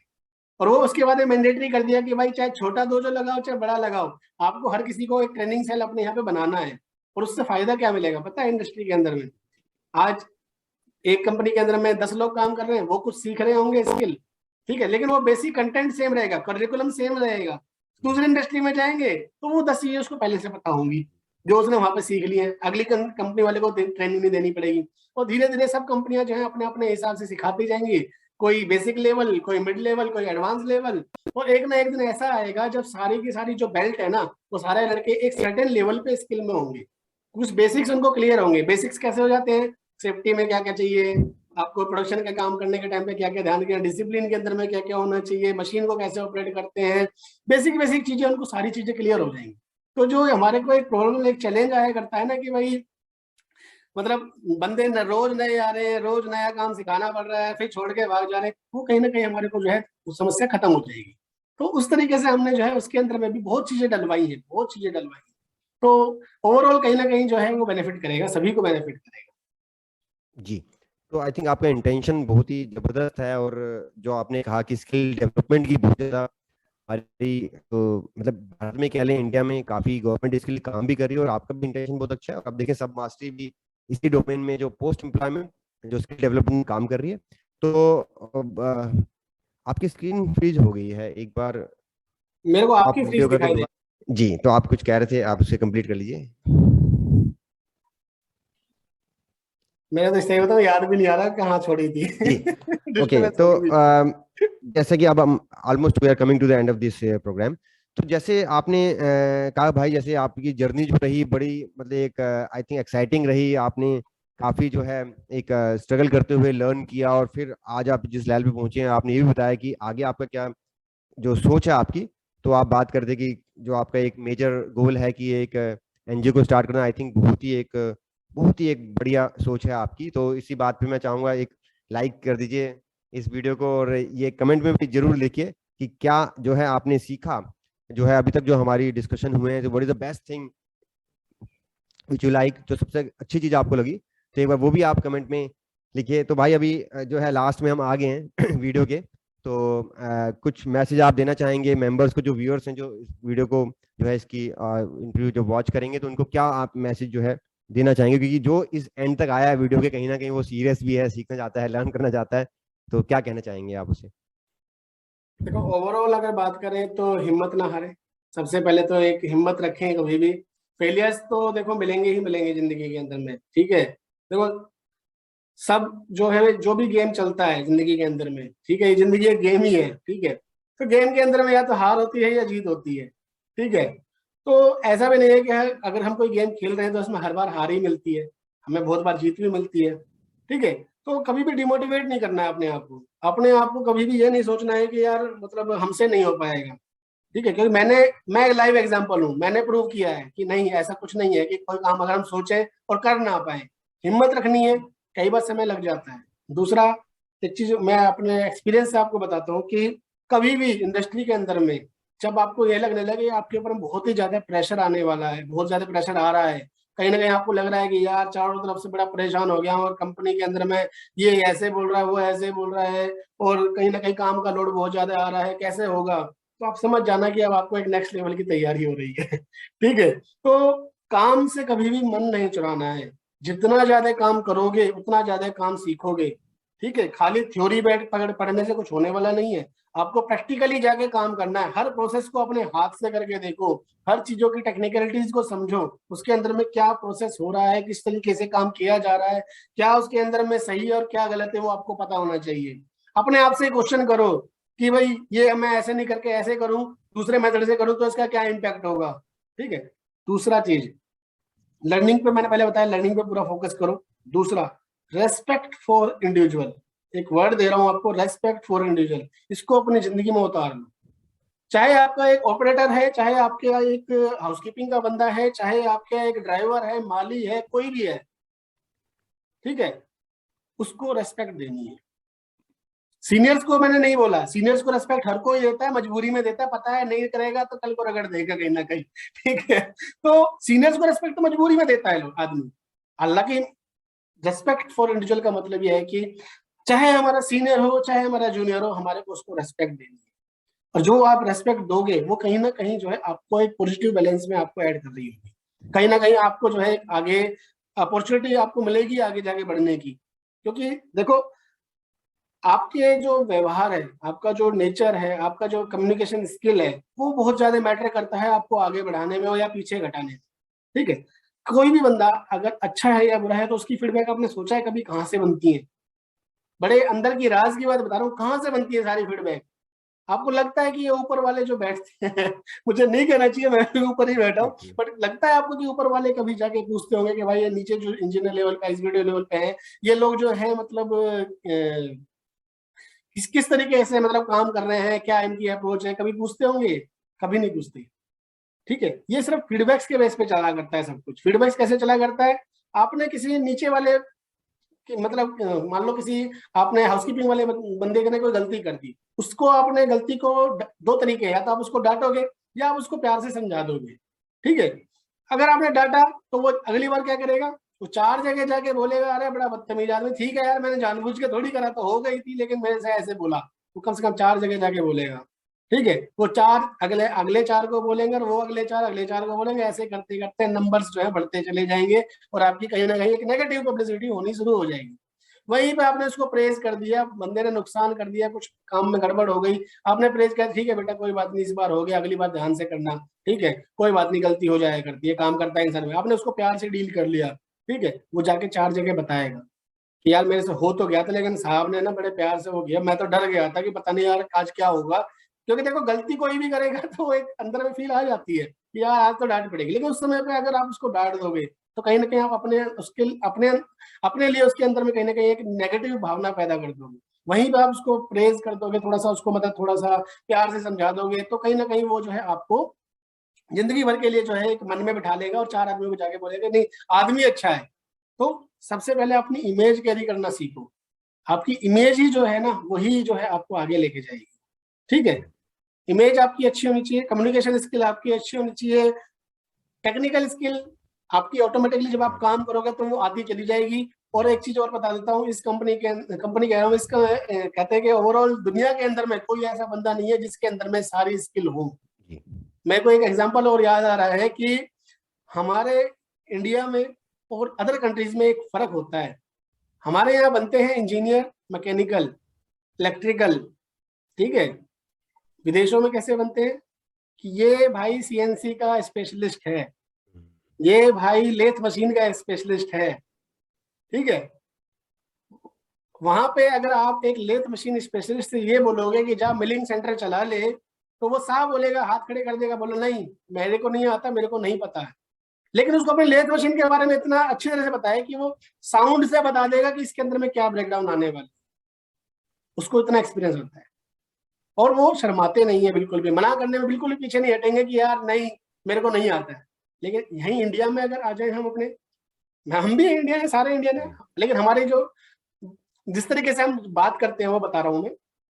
हमारे यहाँ बनते हैं इलेक्ट्रिकल मैकेनिकल इंजीनियर। अब इलेक्ट्रिकल मैकेनिकल इंजीनियर में हर सेमेस्टर में हम 5 से 6 सब्जेक्ट पढ़ते हैं, 8 सेमेस्टर होते हैं, तो मान के चलो कि करीब करीब आपके 48 के आसपास या 48 के आसपास में सब्जेक्ट हो जाते हैं। अब कल को जब हम जॉब में होते हैं ना, हमसे कोई बोलता है हाँ भाई लेथ मशीन चलानी आती है, अजय आती है, अच्छा मिलिंग भी चला लेता है, अजय मिलिंग का तो मैं एक्सपर्ट रहा हूँ, अच्छा और उधर में जो है कंप्यूटर में अगर कोई डाटा वाटा बना, अरे सर वो तो मैं बचपन से करता आ रहा हूँ। हमारे यहाँ पे हम किसी चीज को ना नहीं कहते। सबसे बड़ी प्रॉब्लम ये है, हम हर चीज के एक्सपर्ट बता, हमें शर्म आती है कि अगर हमने ये कह दिया कि नहीं हमें नहीं आता है, तो हमारी बेइज्जती हो जाएगी या हमारी वैल्यू डाउन हो जाएगी। भाई ना कहना भी जरूरी होता है, गलत काम करने से अच्छा है आप एक बार ना कह के अपना पीछा छुड़ा लो, ठीक है, कि भाई मेरे को नहीं आता है। हम क्या है कि इमेज बनी रहे, सबको ये लगे कि मेरे को तो बहुत नॉलेज है, झूठी इमेज लेके कैरी करते रहेंगे, और कहीं ना कहीं वो बाद में हमारे को इम्पैक्ट करता है। क्यों? काम करेंगे, नॉलेज है नहीं, या तो किसी से पूछ के करेंगे, या नहीं पूछा तो गलती करेंगे तो फिर सुनेंगे, फिर उस दिन हमें ये नहीं लगता है कि भाई हमने मतलब हमें सुननी क्यों पड़ रही है, हमें काम आता ही नहीं है जब, तो हम सुनेंगे ना, ऑटोमेटिकली बात है। क्योंकि हर चीज की हाँ नहीं कही जाती है, कुछ चीजों के लिए कई बार ना भी कहनी पड़ती है। जो चीज नहीं आती है उसके लिए मना कर दो, अगली बार के लिए सीख लो उसको। जी, ये आपने बड़ी अच्छी बात की कि अगली नहीं बार के आता लिए तो सीख उसको लो, अब सीख लो फिर। जी ठीक है, अगली बार के लिए प्रिपेयर रहो कि हाँ जी आज ये रिक्वायरमेंट है, आज मेरे को ये काम नहीं आता है, मैं इसको सीख लेता हूँ, अगली बार मेरे को आएगा, अगली बार मेरे को मिलेगा। हो सकता है उसके बाद में थर्ड टाइम कुछ और नया मिले, वो नहीं आता हो, मना करो, उसको भी सीख लो। और एक दिन में स्किल होती नहीं है ना, हमारी जिंदगी को एक दिन की है, धीरे धीरे धीरे करके स्किल अप होते चले जाएंगे।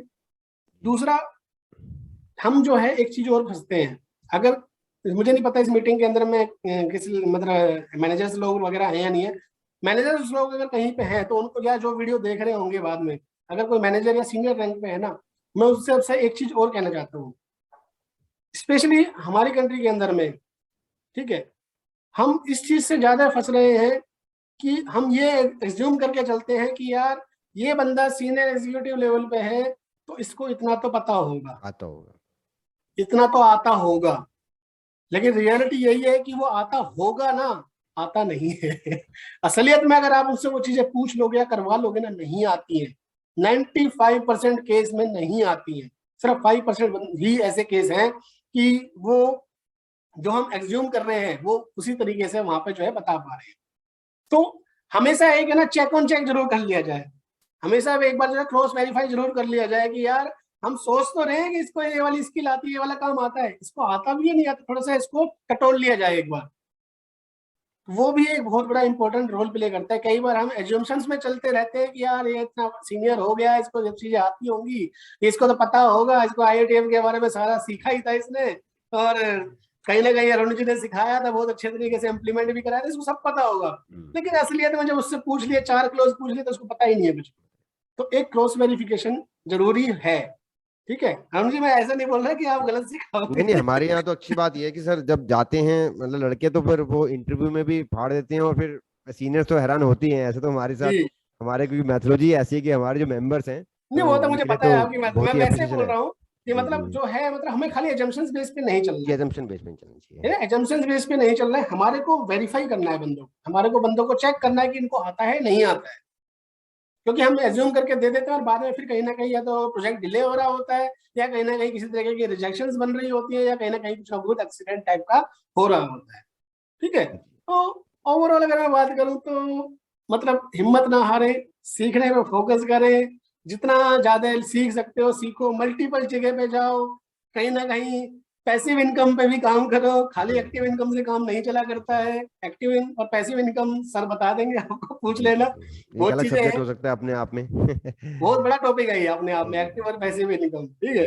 तो ओवरऑल जो है खुद को स्किल बनाओ, और आपके जो जूनियर्स आ रहे हैं उनको भी चीजें सिखाओ, और सीखना है सीनियर से, ठीक है, और सिखा आपको ऑपरेटर भी देगा। हम ऑपरेटर के पास जाके सीखने में शर्म करते हैं, लेकिन ऑपरेटर के पास में जितनी नॉलेज होती है ना, उतनी हमारे सीनियर के पास भी नहीं होती, क्योंकि वो रात दिन वहीं पे टाइम बिता रहा है। तो सीखने में फोकस करना है, कम्युनिकेशन इंप्रूव करनी है, अपने जो कहते हैं कि मोटिवेटेड रहना है, सेल्फ मोटिवेटेड। कोई आपके हाथ में आके कोई वो झंडे नहीं देने वाला है कि अब तुम मोटिवेटेड हो गए आज से। सेल्फ मोटिवेटेड खुद को खुद रखना पड़ता है। हंसते रहो, सीखते रहो और आगे बढ़ते रहो। बस यही मैं कहना चाह रहा था। तो भाई बहुत जबरदस्त ये इंटरव्यू रहा, तो मजा आ गया इस इंटरव्यू को करके। और यही हमारा प्रयास है सब मास्टरी कम्युनिटी का कि आप जैसे एक्सपर्ट जो हैं हम लेके आए, क्योंकि मौका नहीं मिलता है आपको भी कभी ऐसे प्लेटफॉर्म, शायद बहुत कम मिलता है। और ऐसा हमारे जो मेंबर्स हैं, जो हमारे व्यूअर्स हैं, उनको भी इस तरीके से जो एक्सेस नहीं मिल पाता है कि वो डिफरेंट व्यू सुन पाएं या डिफरेंट बातों को वो समझ पाएं और क्या जरूरी है इनके लिए, क्या नहीं है। तो एक एक्सपीरियंस जो है वो शेयर करना जरूरी है। तो इस सिलसिले में ये एक्सपर्ट टॉक सीरीज हमने चलाई, तो आप हमारी एक्सपर्ट टॉक सीरीज में आए, तो बहुत बहुत धन्यवाद आपका, थैंक यू वेरी मच सब मास्टरी कमेटी की तरफ से। और जो व्यूअर्स देख रहे हैं तो एक बार लाइक कर दीजिए और चैनल को सब्सक्राइब कर दीजिए अगर आप चाहते हैं कि और भी इस तरह के वीडियोस, क्योंकि देखिए बहुत समय लगता है, टाइम लगता है, कोऑर्डिनेट करना पड़ता है। उन्होंने भी देखिए सर ने अपना टाइम लगाया, तो लाइक कर दीजिए, उत्साह हमारा बढ़ाइए और लिखिए कि क्या अच्छी अच्छी चीज, सबसे बेटर चीज आपको क्या लगी इस पूरे इंटरव्यू दौरान। तो बहुत बहुत धन्यवाद आपका, thank you very much. Thank you, आपने मुझे बुलाया, मुझे मौका दिया, एक प्लेटफॉर्म मुझे भी मिला 4 चीजें शेयर करने का, क्योंकि ऑलरेडी मेरा मिशन है ही, आपको मैंने बताया था। तो एक प्लेटफॉर्म मुझे मिल गया, जितने भी लोग हैं उम्मीद कर रहा हूँ कि कुछ ना कुछ आज सिखा पाया होगा। ठीक है, इसके अलावा मैं भी कभी कोई टच में रहना चाहे तो सर के पास मेरा नंबर वगैरह अवेलेबल है, कोई डिस्कस कर सकते हैं कभी भी, कोई दिक्कत नहीं। Thank you very much. ठीक है sir, thank you very much. तो अभी हम क्या करेंगे भाई, अभी थोड़े से हमारे कुछ खास मेंबर्स हैं, तो ये जो है उसका पार्ट नहीं होगा वीडियो का, इसमें हम एडिट भी कर लेंगे। तो हाँ, खुल के बात करी, very good, thank you very much. तो अभी डियर मेंबर्स, अभी हमने एक, जैसे कि आप हमारे खास मेंबर्स हैं कम्युनिटी के, तो हमने एक ऑप्शन रखा है। अभी सर से हमने थोड़ा कहा था कि थोड़ा समय और सर हमें दें, तो 10 मिनट, लगभग 5-10 मिनट आपको और देंगे। तो आपका कोई क्वेश्चन है तो आप अनम्यूट भी कर सकते हैं, चैट में टाइप भी कर सकते हैं। Yes, so this forum is open now. तो आप कुछ क्वेश्चन पूछना चाहें तो आप उनसे डायरेक्ट क्वेश्चन पूछ सकते हैं। राकेश भाटी जी हैं, मेरे मित्र भी हैं, कॉलेज फ्रेंड भी हैं, और आज एक प्लांट को लीड कर रहे हैं, प्लांट हेड हैं एक कंपनी को। 50,000 इंटरव्यू आपने ली, ये भी अपने आप में एक तरीके का रिकॉर्ड है। मतलब एचआर वाले नहीं लेते इतने इंटरव्यू जितने आपने इंटरव्यू लिए। जी, ग्रेट। तो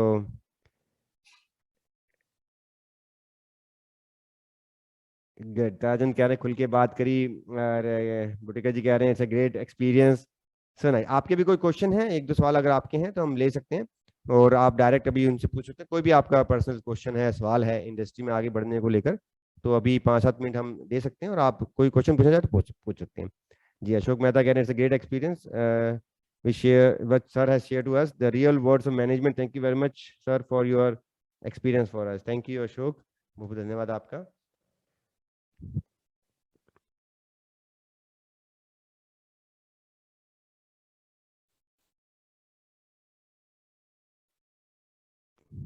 क्वेश्चंस पूछने में कोई हिचकिचाहट मत देखो। हाँ, ओके, ताराचंद पूछ रहे हैं सर, मेंटेनेंस में इलेक्ट्रिकल को कैसे लर्न किया आपने। ओके, मेंटेनेंस में इलेक्ट्रिकल को कैसे, आप जब मेंटेनेंस में थे तो आपने कैसे इलेक्ट्रिकल को लर्न किया। तारा, आप अनम्यूट भी कर सकते हैं, अभी ये प्लेटफॉर्म जो है ओपन है, आप अनम्यूट करके भी पूछ सकते हैं। जी, हेलो।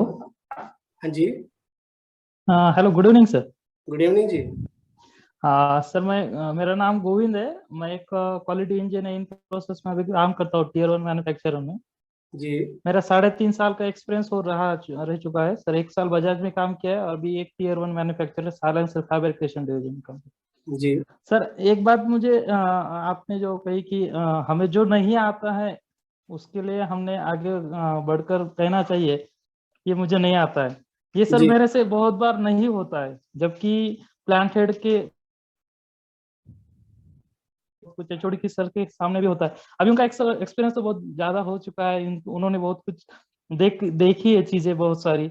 अब मैं भी सर प्रोडक्शन ऑपरेशन अभी एमई से फिर अभी इन प्रोसेस क्वालिटी, फिर अभी कस्टमर कंप्लेंट हैंडलिंग, ऐसे इंटरनल क्वालिटी ऑडिटर ये सब करता हूँ। तो इसमें कुछ ऐसी छोटी छोटी चीजें रहती है कि वो जो मुझे पता नहीं होती है, बट मैं उनके सामने हाँ सर मुझे आता है ऐसे मीन्स ऐसे बोल जाता हूँ। तो सर ये स्किल कैसे हम खुद में एक डेवलप करें कि कुछ चीजें नहीं आती है तो उसको आइडेंटिफाई करके उसी दौरान और उसी टाइम पर वो नहीं आती है, ये कैसे कैसे कहा जाए? देखो, सीधा सीधा ना कहोगे तो सामने वाले को हमेशा बुरा लगेगा। ना कहने का भी एक अपना तरीका होता है, ठीक है। ना कहने के लिए आपको कभी लगता है ना कि सीनियर आपसे कुछ एक्सपेक्ट कर रहा है और आपको उस समय पे उस चीज के बारे में नॉलेज नहीं है, तो उस समय पे उनको बोलोगे सर ठीक है, मतलब मैंने कभी किया नहीं है इस काम को, बट मैं कोशिश करता हूँ। सीधा सीधा ना नहीं कहना है। आप अपनी तरफ से पहले कोशिश वर्ड को इस्तेमाल करना शुरू करो, ठीक है, कि सर मैं कोशिश करता हूँ, मैं करवाता हूँ, ठीक है। आपको ना तो कहनी नहीं है पहले, ठीक है। ना कहना सीधा सीधा कि आप ये बोलो नहीं मेरे को नहीं आता, मैं नहीं करूंगा, सामने वाला एकदम चिढ़ जाएगा कोई भी हो, क्योंकि कोई भी सीनियर है वो ना नहीं सुनना चाहता, ठीक है। स्पेशली अगर मैं प्राइवेट इंडस्ट्री की बात करूँ, ना सुनने का तो मतलब ही नहीं है, ठीक है। हाँ, कोशिश करूंगा। आप ये बोलो कि सर मैंने कभी किया नहीं पर मैं कोशिश करता हूँ, मैं कर दूंगा कुछ ना कुछ, ठीक है। तो उसी टाइम पे जब आप ये वर्ड बोलोगे ना कि मैं कोशिश करता हूँ, तो सामने वाला समझ जाएगा कि भाई इसको मतलब ज्यादा नॉलेज नहीं है। तो उस केस में क्या होगा, या तो वो किसी और को काम देंगे, या किसी को आपके साथ में एसोसिएट कर देंगे कि भाई इसको साथ में ज्वाइन करा ले, या कहीं ना कहीं उनकी एक नॉलेज में आ जाएगा कि यार इसको इस चीज के स्किल की दिक्कत है, आज नहीं तो कल वो आपको जब स्किल डेवलपमेंट पे काम हो रहा होगा, वो ट्रेनिंग प्लान हो रहा होगा, तो कहीं ना कहीं आपको जो है आगे बढ़ा देंगे। तो सीधा मना नहीं करना, कोशिश करो और उस काम को फिर करने की कोशिश भी करो। फिर जाके अपने एफर्ट्स को बताओ, सर मैंने ऐसे ऐसे ऐसे ऐसे ऐसे ये किया और इसके करने से ये रिजल्ट आए, सक्सेस आया फेलियर आया, that is a different case. आपने रिजल्ट अचीव किया नहीं किया, that is a different case, लेकिन आपने एफर्ट्स किए, आप अपने एफर्ट्स को दिखाओ कि मैंने ये चीजें की हैं, ठीक है। उसके बाद में फेल हो रहे कोई बात नहीं, बताओ जाके कि सर मैंने, तो सब जो आपका सीनियर है वो भी ऐसे ही नहीं बैठा है, सीनियर है तो उसको भी 4 जिम्मेदारियां, उसको भी समझ है अच्छे से कि भाई मेरी टीम कितनी कैपेबल है। कई बार सीनियर क्या है, यही देखने के लिए ना यार कितना कैपेबल है, ये कर पाएगा नहीं कर पाएगा, एडिशनल रेस्पॉन्सिबिलिटी देनी होती है, तो जज करने के लिए कि यार इसको 4 काम दे के देखते कर पा रहा है नहीं कर पा रहा है, और वो कहीं ना कहीं गैप्स निकालने की कोशिश करते हैं, और उनको लगता है कि यार गैप, हाँ उनको लगता है कि गैप है, तो उस गैप के ऊपर फिर वो काम भी करते हैं। अल्टीमेटली आपका जो भी सीनियर है उसकी भी बराबर जिम्मेदारी है अपनी टीम को जो है अपग्रेड करने की, अपनी टीम को स्किल्ड करने की, उसकी भी बराबर जिम्मेदारी में आता है। तो सीधा सीधा ना तो कभी भी नहीं कहना। आप अगर, मैं सभी को बोल रहा हूँ, कोई गलत ना समझे इसको, सीधा सीधा ना नहीं कहा जाता है, थोड़ा सा उसको एक कहते हैं ना कि कहीं ना कहीं सब्जेक्टिव लैंग्वेज को हमारे को यूज करना होता है, ठीक है। और सबसे बेस्ट यही है कि सर मैं कोशिश करता हूँ, ऑल्दो मैंने किया नहीं, मैं कोशिश करता हूँ, मैं करवा दूंगा कैसे ना कैसे करके, और आप उसको कर दीजिए। Yes yes sir, thank you so much sir. Means आज ही मेरे साथ एक्सपीरियंस हो रह चुका है, इसलिए आज ही पूछा मैंने। Yes yes, thank you sir. मैंने बताया आपको ये सबसे बेस्ट तरीका है, इससे अच्छा तरीका कुछ बनेगा भी नहीं, सामने वाले को बुरा भी नहीं लगेगा और आपका काम भी हो जाएगा। Yes yes yes sir. और मुझे भी अभी सर ये सुनकर बहुत अच्छा लगा कि मैं खुद मीन्स इन चीजों में सर अभी दूसरी बार या आगे जो भी फ्यूचर में ऐसी चीजें होगी तो अच्छी तरह फेस कर सकूंगा। Thank you sir.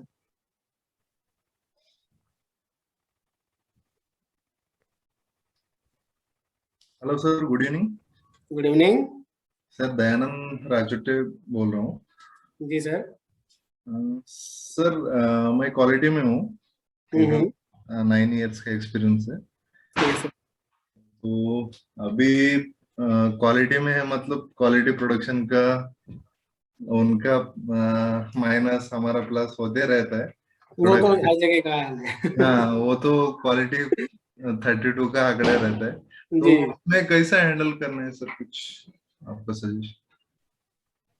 देखो, प्रोडक्शन और क्वालिटी किसी भी इंडस्ट्री में अगर दोनों मिल गए तो इंडस्ट्री का सत्यानाश हो जाना है। ये तो एकदम क्लियर है, ठीक है। Right sir. तो थोड़ा सा एक मैं इसमें ये कहूंगा कि स्टैंडर्ड्स की इंपॉर्टेंस वो आपको प्रोडक्शन के एम्प्लॉयज को सिखानी पड़ेगी, बतानी पड़ेगी, ठीक है। अगर कुछ गलत हो रहा है तो उन चीजों को ना आप डायरेक्टली मैनेजमेंट को जाके ना बताएं। नॉर्मली हम गलती क्या करते हैं, प्रोडक्शन है, प्रोडक्शन का आपको पता है मैन पावर बहुत ज्यादा होती है और आए दिन मैन पावर उनकी चेंज होती है, उनके अपने चैलेंज होते हैं, ठीक है। तो हमारे को उनके चैलेंजेस को समझना चाहिए कि भाई प्रोडक्शन डिपार्टमेंट के अंदर में किस तरीके के चैलेंजेस आते हैं, उनकी मैन पावर फ्रिक्वेंटली चेंज होती रहती है, तरह तरह के ब्रेकडाउन आती रहती हैं, बहुत जगह डेविएशन पे मटेरियल चला रखा होता है। तो उन चीजों को हमें समझ के कहीं ना कहीं हमारे को प्रोडक्शन के उसमें भी देखना होता है। ठीक है, सबसे बड़ी जो गलती हम लोग करते हैं कि हम प्रोडक्शन से प्रॉब्लम को ना डिस्कस करके हम थर्ड पर्सन यानी कि किसी अदर डिपार्टमेंट के बंदे से या अपने सीनियर से या उनके सीनियर से जाके हम सीधा कंप्लेंट टाइप में कर देते हैं। तो ये जो कंप्लेंट टाइप का है ना, इसको थोड़ा सा हमारे को अवॉइड करना चाहिए। इससे अच्छा है जो कंसर्न उस एरिया का, उस सेक्शन का जो बंदा है, जो इंचार्ज है, उसको जाके बोला जाए कि यार तुम्हारे यहाँ ये गलत हो रहा है, लेकिन इस बार तो मैं छोड़ रहा हूँ, अगली बार के लिए थोड़ा सा यार ध्यान दे देना, क्योंकि बार बार मैं भी नहीं छपाऊंगा, अल्टीमेटली मैं भी नौकरी कर रहा हूँ, मेरे को भी जवाब देना है। ठीक है, और कल को मार्केट से कंप्लेंट आएगी तो कहीं ना कहीं जो है दोनों को ही दिक्कत होगी, आपको भी दिक्कत होगी, हमें भी दिक्कत होगी। ठीक है, एक बार उसको बोलो, 2 बार बोलो, 3 बार बोलो, चौथी बार जब वही प्रॉब्लम अगर दोबारा हो रही है, तीसरी बार हो रही है, तो आप उसको फिर हाईलाइट कर दीजिए। ठीक है, देखो अगेन बात करूं तो कहीं ना कहीं एक बोल्डिंग की जरूरत है। ठीक है, चाहे आपका डिपार्टमेंट कोई भी हो, चाहे आप मेंटेनेंस में हो, क्वालिटी में हो, प्रोडक्शन में हो, टीम बॉन्डिंग अगर नहीं है तो दिक्कत रहेगी रहेगी। और अगर मैं बात करूं तो कोई भी 100% परफेक्ट नहीं होता है। ठीक है, मैंने बहुत जगह देखा है, और अगर मैं बात करूं तो थोड़ा बुरा नहीं मानना, लेकिन बात करें तो क्वालिटी डिपार्टमेंट भी बहुत जगह पे गलतियां करता है। जो उसको आवरली इंस्पेक्शंस करनी होती हैं वो नहीं कर रहे होते हैं, फर्स्ट पार्ट अप्रूवल कराना होता है नहीं कर रहे होते हैं, प्रोडक्शन को बोल देते हैं अरे ठीक है चल रहा है ना, चला दे, मैं बाद में आके देख लूंगा। तो कहीं ना कहीं क्वालिटी भी गलती कर रही होती है। लेकिन उस केस में क्या है कि जैसे क्वालिटी कर रही होती है वैसे ही प्रोडक्शन भी जो है करने लग जाता है देखा देखी। तो हम जो है बोलते हैं कि भाई जो क्वालिटी डिपार्टमेंट है ना, वो एक पुलिस वाला होता है जो पूरी जनता को कंट्रोल कर रहा होता है। ठीक है, अगर वही गलती करेगा तो दूसरी बात है कि वो अपने आप ही जो है अदर जो देख रहे हैं वो कहीं ना कहीं उसको कॉपी कर रहे होंगे। तो हमारे को क्या है कि पहले तो क्वालिटी डिपार्टमेंट के जो जितने भी हमारे जो एसोसिएट हैं, ऑपरेटर हैं, इंस्पेक्टर्स हैं, उन सबको एक डिसिप्लिन में आने की जरूरत है। पहले तो हम ये इंश्योर करें कि हम परफेक्ट तो कोई भी नहीं होता, लेकिन एक सर्टेन लेवल तक हम स्टैंडर्ड्स को फॉलो कर रहे हैं। Right sir. ठीक है, जब हम खुद फॉलो करेंगे तो हम उनको दूसरों को बता सकेंगे कि यार जब हम करा सकते तो तुम क्यों नहीं करा सकते। ठीक है, दूसरा जो है कि जब उनको प्रॉब्लम आती है, प्रोडक्शन को प्रॉब्लम आती है, तो कहीं ना कहीं उनको एक सपोर्ट की रिक्वायरमेंट होती है, अल्टीमेटली उनको भी नंबर्स का जवाब देने होंगे। तो थोड़ा बहुत उनकी प्रॉब्लम को समझते हुए भी हमारे को जो है कई बार डिस्कशंस करके उनको सॉर्ट आउट कराना होता है।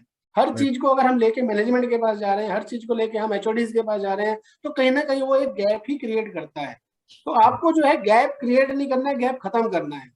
और कम्युनिकेशन जो है बेस्ट टूल है गैप खत्म करने का। ठीक है, आप सीधा कम्युनिकेट करो उस बंदे से। ऐसा होता है बहुत बार, प्रोडक्शन वाला नहीं सुनेगा, आज नहीं सुनेगा, कल नहीं सुनेगा, परसों नहीं सुनेगा, लेकिन एक दिन ऐसा जरूर आएगा जिस दिन वो आपकी सुननी शुरू कर देगा। वो कहते हैं ना कि रस्सी बार बार कुएं पे आती है तो वो उस पर भी निशान बना देती है। तो ये तो इंसान है, एक बार नहीं मानेगा, 2 बार नहीं मानेगा, 3 बार नहीं मानेगा, चौथी बार तो उसको मानना ही पड़ेगा। जब उसको बार बार ये लगेगा ना कि यार ये बंदा मतलब मैं गलत कर रहा हूँ, लेकिन ये बंदा हर बार जो है वो मेरी बात को जो है कहीं ना कहीं अपने तक रख के मैनेज कर रहा है, लेकिन इसकी भी एक लिमिटेशन होगी, किसी ना किसी दिन ये आगे जाके बोलेगा तो फिर दिक्कत होगी। तो वो जो कम्युनिकेशन है ना वो इम्पोर्टेंट है। एक और होता है कि मैंने बहुत बार इंडस्ट्री में देखा है, रिजेक्शन बन जाती। ठीक है, और उस समय पे क्या होता है, क्वालिटी वाला आता है और लाइनों पे चीखना चिल्लाना शुरू करते हैं, यार तुमने क्या बना दिया, यार तुम लोग देखते नहीं हो, इतना ढेर लगा दिया, लाइन क्यों नहीं रोकी, हमें क्यों नहीं बताया, उसे क्यों नहीं बताया, इसे क्यों नहीं बुलाया। तो इस तरीके से शुरू हो जाता है। इंडस्ट्री के अंदर बहुत नॉर्मल चीज है ये, क्वालिटी प्रोडक्शन की लड़ाई होती है आधे से ज्यादा इस चीज के ऊपर में। ठीक है, लेकिन अब उसके अंदर में अगर हम बात करें कि वही रिजेक्शन बन जाए, ठीक है, तो कहीं ना कहीं जो है हम प्रोडक्शन वाले बंदों से बात कर सकते हैं, जो उनके इंचार्ज है उनसे बात कर सकते हैं, रूट कोज के ऊपर जाने की कोशिश कर सकते हैं। अब नॉर्मली होता क्या है, नॉर्मली होता ये है, एक्स बंदे ने बना दिया जी, राम लगा हुआ था उसने बना दिए इतने पीस, वो नया लड़का है उसने गड़बड़ कर दी। ठीक है, या वो जी श्याम था जी, वो उसकी तो रोज की आदत है जी, रिजेक्शन वो कुछ नहीं देखता, वो तो सब लगा देता है। ठीक है, अब क्या है वहां पे हम दिक्कत कर रहे हैं। तो अब देखो, चाहे आपकी टीम हो चाहे प्रोडक्शन की टीम हो, सीनियर जो है हमेशा अपनी टीम को प्रोटेक्ट करने की कोशिश करता है। तो अब मैं आपको एक ना गुरु मंत्र दे रहा हूँ, ठीक है, जो जापानीज में सीखने के लिए मिलता है, ये है कि don't hit on individual, hit on the problem. ठीक है, इंडिविजुअल को हिट मत करो, मैन को हिट मत करो, प्रॉब्लम को हिट करो। ओके। प्रॉब्लम के ऊपर काम करो, रूट कॉज पे जाने की कोशिश करो। नॉर्मली हम क्या है, हम बंदे को हिट करते हैं, हम प्रॉब्लम पे काम नहीं करते। ठीक है, तो द मोमेंट हमारा जो काम करने का तरीका बदलेगा ना, जैसे ही हम जो है मैन की जगह हम प्रॉब्लम पे हिट करने शुरू कर देंगे, ऑटोमेटिकली आधी से ज्यादा समस्या तो वैसे ही खत्म हो जाती है। और कम्युनिकेशन जो है वो बहुत बड़ा रोल प्ले करेगा। मैंने बताया था ना अभी कि रेस्पेक्ट फॉर इंडिविजुअल, आप इसको स्टार्ट तो कीजिए, आपको बहुत अच्छे रिजल्ट मिलेंगे। और जूनियर से लेके सीनियर तक आपको हर जगह से अच्छे रिजल्ट। अब होता क्या है कि आज कोई प्रॉब्लम आई, आज प्रोडक्शन वाले ने कोई गलती करी, क्वालिटी वाला आया, उसने चिल्लाया विल्लाया, डाटा वाटा, बंदे को हिट किया, ये होगा।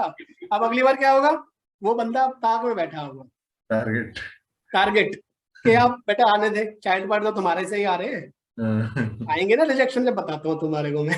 फिर अगली बार वो ये करेगा, एक बार आप हाईलाइट कर रहे होगे, एक बार वो हाईलाइट कर रहा होगा, अल्टीमेटली दोनों की इवेंट बज रही होगी।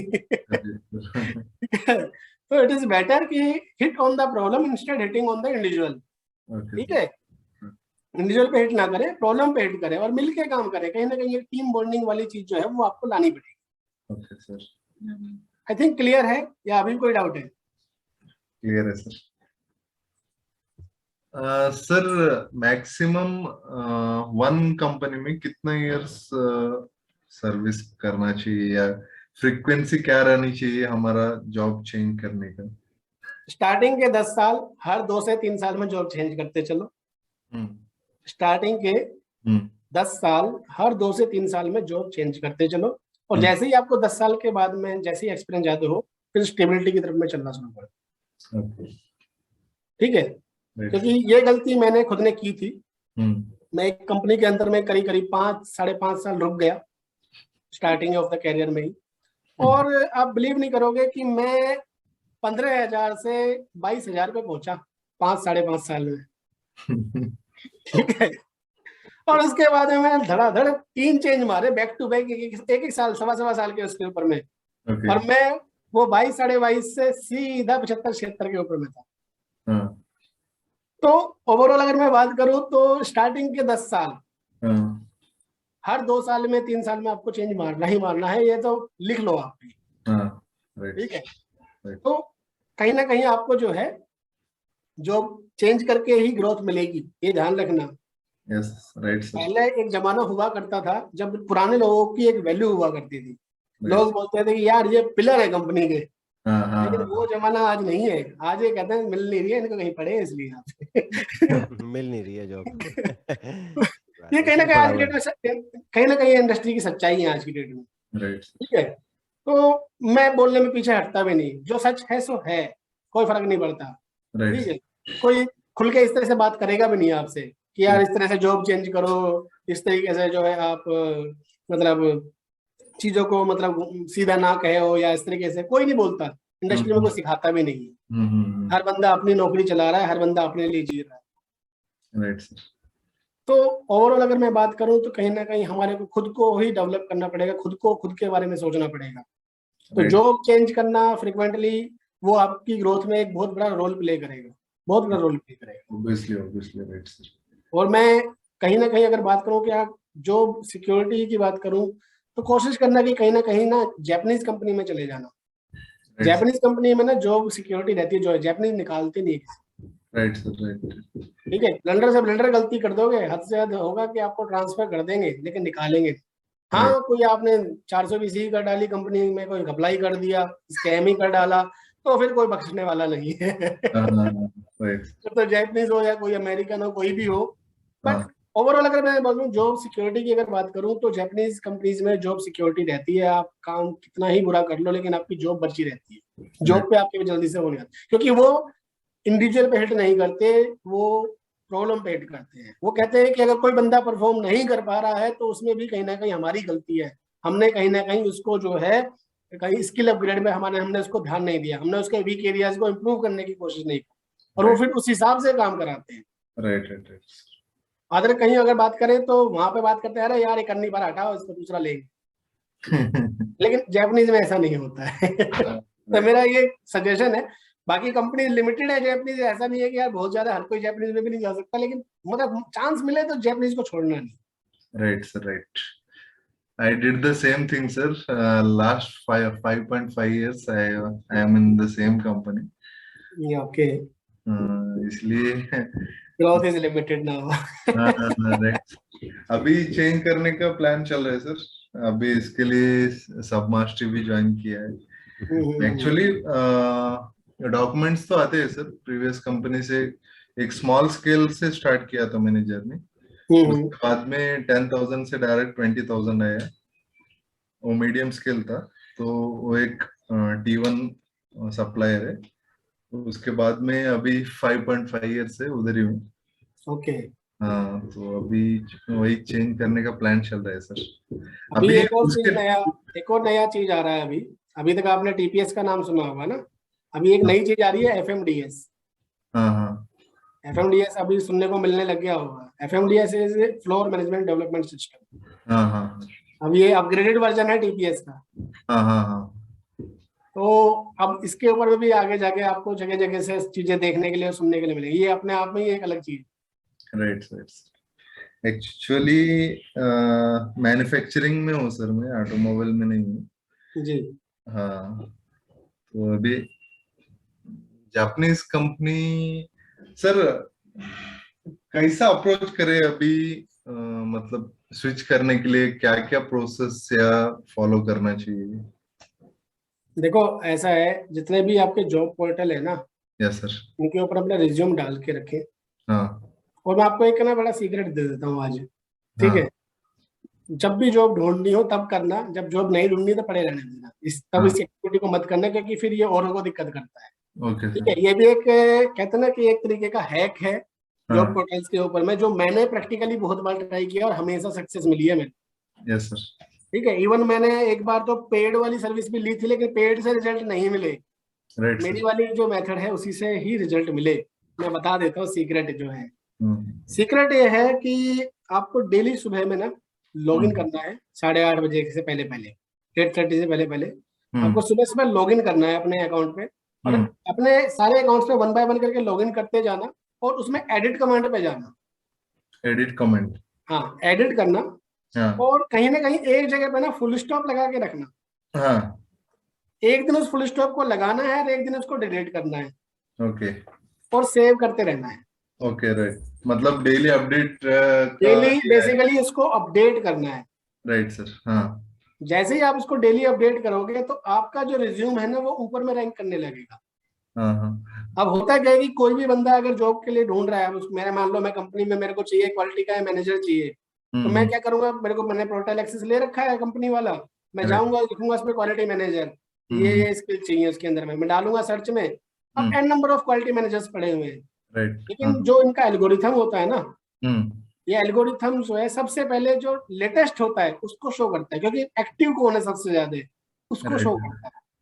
तो एक्टिव में क्या है, अगर आपने सुबह 8:30 8:30 बजे के आसपास अपडेट किया है तो वो पहले पेज पे ही कहीं ना कहीं आपको दिखा रहा होगा. ओके. क्योंकि सारे क्वालिटी मैनेजर ऐसा नहीं कर रहे होंगे. ये वही कर रहे होंगे जिनको पता है कि ऐसा करने से नौकरी मिलती है. एक्चुअली मैं भी करता हूँ सर, सेम थिंग करता हूँ. फुल स्टॉप देता हूँ, निकल देता हूँ, फुल स्टॉप करता हूँ, निकलता हूँ. मतलब वो आफ्टर 9 करता था मैं. नहीं, वो पहले करना है आपको 8 बजे से पहले. क्योंकि पता है क्या है, इसका ना साइकिल रन होता है सर्वर के ऊपर में. कितना बजे से क्या वो 8 बजे के आसपास नॉर्मली ऑफिस जब खुलता है उससे आधे घंटे पहले होता है. ओके. तो जैसे हमारी ऑफिस है 9 बजे खुलते हैं, तो इनके भी ऐसे ही 9 बजे ऑफिस खुलते हैं. तो इनका एक साइकिल रन होता है सर्वर के ऊपर में. वो सर जो करता है रिफ्रेश करता है वो सारे उसको. राइट. तो इसलिए वो है, अगर आप लेट करोगे तो कुछ नहीं मिलेगा. 8 to 8:30 वो करना है ना सर? हाँ, 8-8:30 के बीच में कर देना है. Okay sir. Right sir. Okay sir, thank you. बिल्कुल अच्छा है कि आपने बताया. और 2012 में हमने 1 साल, 2011 से 12 में हमने 1 साल consulting as a job consultant, हम एज ए पार्ट टाइम, मतलब मेरा पार्टनर थे उन्होंने स्टार्ट किया, मैं भी उसमें इन्वॉल्व था. तो उसमें बिल्कुल जैसे बता रहे हैं भाई की इसी तरीके से सर्च होता है. और यही जो रिक्रूटर होता है वो भी ये डालता है, वो देखता है resume updated last 24 hours, 48 hours, 3 days, वो भी इस तरीके से डालता है. क्योंकि जो बंदा 1 हफ्ते में अपडेट किया, 2 दिन में, 1 दिन में अपडेट किया, इसका मतलब वो नीडी है, तो वो जल्दी एग्री कर जाएगा इंटरव्यू के लिए और कन्वर्ट भी हो जाएगा. तो जॉब कंसल्टेंसी का फायदा ही यही है कि जितनी जल्दी कोई तैयार हो जाए और इंटरव्यू देने के लिए हो जाए, तो ये बहुत अच्छा आपने हैक बताया। और ये रिक्रूटर भी इसी तरीके से सर्च करते हैं। Yes, sir. बहुत बढ़िया, थैंक यू दयानंद, धन्यवाद आपका for asking questions. Yes, sir. Yes, और कोई क्वेश्चन है किसी का, तो we can take one more last question and then we will.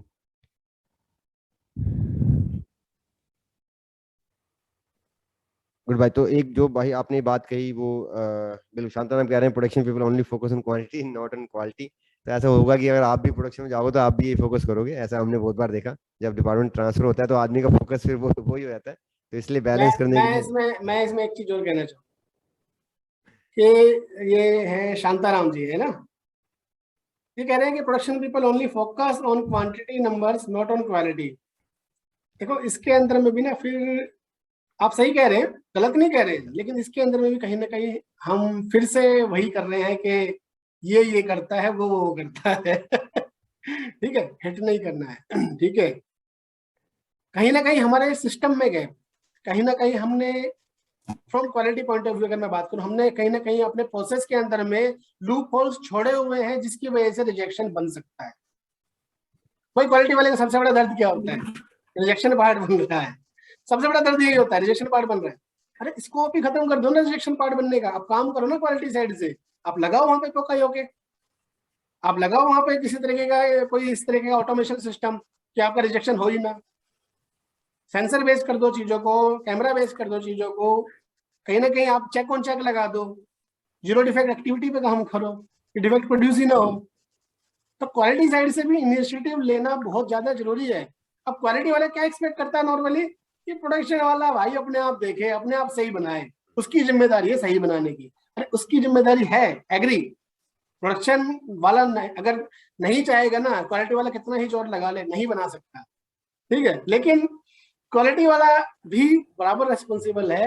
वो चार चीजें प्रोडक्शन को सपोर्ट करेंगे, क्वालिटी इंप्रूवमेंट के लिए प्रोडक्शन भी सपोर्ट करेंगे। ये कुछ बोलना चाह रहे हैं, शायद रेज हैंड किया है इन्होंने। हाँ सर, क्या होता है कि ऐसा नहीं कि हम प्रोडक्शन को सपोर्ट नहीं करते हैं, लेकिन क्या होता है सेटअप अप्रूवल के टाइम जो पैरामीटर्स रहता है वो सारे खाली सेटअप होने तक, जैसे ही वो सेटअप हो जाता है तो प्रोडक्शन बढ़ाने के लिए वो फीड बढ़ा देंगे, पैरामीटर में ये चेंज करेंगे। हम बोलते हैं यार वो आगे जाके दिक्कत आएगी, प्रॉब्लम आएगा, लेकिन उनका ये नहीं रहता। हमारी क्वांटिटी कैसे रहेगी, ये घंटे में हमें 10 पीस निकालने से बजाय हम 12 पीस कैसे निकालेंगे, ये फोकस रहता है। और कितना भी हम क्वालिटी की तरफ से मतलब कोशिश किया है, ऐसा नहीं कि सारी कोशिश की कि रिजेक्शन पार्ट कैसे कम बने, लेकिन ये जो उनका जो माइंड सेट है ना कि अगर वो कॉस्ट ऑफ क्वालिटी क्या होता है, अगर कस्टमर के पास गया तो उसका फिर मैं आपकी बात समझा। ठीक है, मैं आपसे 2 सवाल पूछता हूँ अभी। अरुण सर थोड़ा सा टाइम ले रहा हूँ, प्लीज प्लीज प्लीज सर आप। मैं आपसे 2 सवाल पूछता हूँ। ये जो फीड बढ़ती है ये कहाँ से बढ़ती है?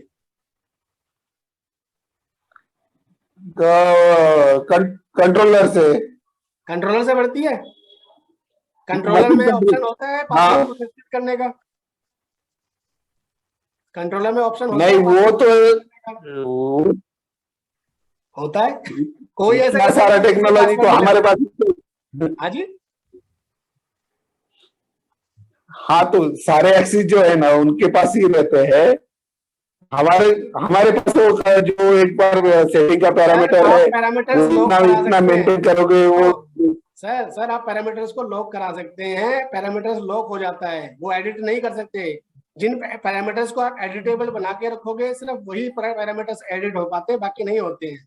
दूसरा, एडिट की जो है अलग होती है, रीसेट की अलग होती है, उनको की ही मत दो, की अपने कंट्रोल में रखो। एडिट की जितनी भी है वो अपने पास रखो और रीसेट की उनको देके रखो खाली। तो ये क्वालिटी साइड से इनिशिएटिव लेने पड़ेंगे कहीं ना कहीं। वो मैनेजमेंट से बात करनी पड़ेगी, वो मान जाएगी अगर मैनेजमेंट को समझ में आता है। वही इंटरेस्टेड नहीं फिर बात अलग है। प्रोडक्शन वाला भी मानेगा, क्यों नहीं मानेगा, सब मानते हैं। ठीक है, लेकिन हमारे को अप्रोच सही रखनी पड़ेगी उस केस में। तो ऑप्शंस तो सारी है, अगर हम करना चाहेंगे तो कर सकते हैं, बट हम वही है गलती, हम पता है क्या है गलती, हम वही करते हैं कि हम जो है ना इंडिविजुअल को हिट कर रहे होते हैं। ठीक है, और यही कारण है कि प्रोडक्शन और क्वालिटी के बीच में एक दीवार खींची रहती है। अभी मैं आपको एक चीज और बता देता हूँ। आज की डेट में जितनी भी नई इंडस्ट्रीज ओपन हो रही हैं या जो पुरानी भी ठीक ठाक इंडस्ट्री जो है, प्रोडक्शन और क्वालिटी, प्रोसेस क्वालिटी, वो प्रोडक्शन के पास ही है। हेलो, ये हो रहा है जी। हाँ हेड। तो अभी ये जो सिस्टम है ना, अभी ये सिस्टम इस तरीके का आ गया है। अब कल्चर में यही आ गया कि प्रोडक्शन वाले को ही प्रोसेस क्वालिटी दे दी गई है, बाकी कस्टमर क्वालिटी, स्टैंडर्ड रूम, ये सारा सेपरेट कर दिया है। प्रोसेस इंजीनियरिंग वाला वो अलग कर दिया है जी। एक्सीलेंट। ठीक है ना? और किसी का कोई क्वेश्चन है तो पूछ लो।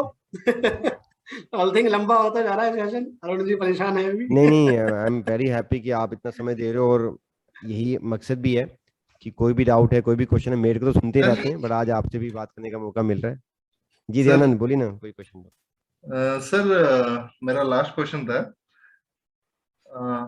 क्वालिटी में as compare to production, quality में ग्रोथ ज्यादा नहीं है।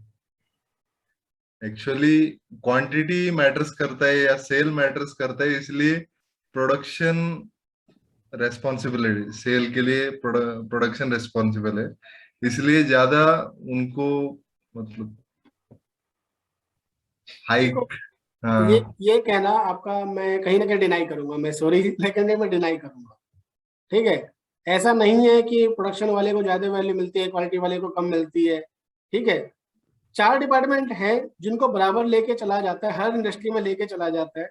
ठीक है, प्रोडक्शन, क्वालिटी, मेंटेनेंस और पीपीसी या पीसी, बहुत जगह production control department, PC department हो। ये जो 4 डिपार्टमेंट है ना, ये चारों डिपार्टमेंट्स को बराबर ही लेके चला जाता है और इनकी बराबर ही ग्रोथ होती है। हाँ, इनके कंपैरिजन में अगर आप इंडायरेक्ट डिपार्टमेंट्स को चले जाएं, कमर्शियल डिपार्टमेंट्स में चले जाएं, एचआर हो गया या आपका परचेज हो गया, फाइनेंस हो गया, हाँ, इस केस में मैं यहाँ पे थोड़ा एग्री कर सकता हूँ कि इनकी ग्रोथ उतनी अच्छी नहीं हो पाती है किसी भी इंडस्ट्री में जितनी की आपकी उनमें होती है। बट ऐसा कहना गलत है कि प्रोडक्शन की ग्रोथ ज्यादा होती है, क्वालिटी की ज्यादा नहीं होती, ऐसा नहीं है। ग्रोथ दोनों की बराबर होती है। फिर देखो, प्रोडक्शन, क्वालिटी, मेंटेनेंस, पीपीसी, ये सब एक ही पार्ट है, मैन्युफैक्चरिंग का ही सारा पार्ट है। ओवरऑल ये सारे जो है एक ही शरीर के अंग हैं। मानते हो नहीं मानते हो? मानते हैं सर, मगर मैनेजमेंट को चाहिए रहता है सेल। तो मैनेजमेंट को सेल चाहिए होता है, वो ठीक है अपनी जगह पे। सेल भी तो जब ही आएगी ना जब आप अच्छी क्वालिटी बना के दोगे। अब मार्केट से धड़ाधड़ कंप्लेंट आ रही है, यहाँ गिनती तो बना दी 1 लाख पीस रोज, और मार्केट से रोज 10,000 पीस वापस आ रहा है। तो थोड़े दिनों में ऑर्डर आना बंद हो जाएगा। Right sir. ऑर्डर आना बंद हो जाएगा तो सेल कहाँ से आएगी? राइट। क्वालिटी का रोल आ गया, इंपॉर्टेंट नहीं आ गया?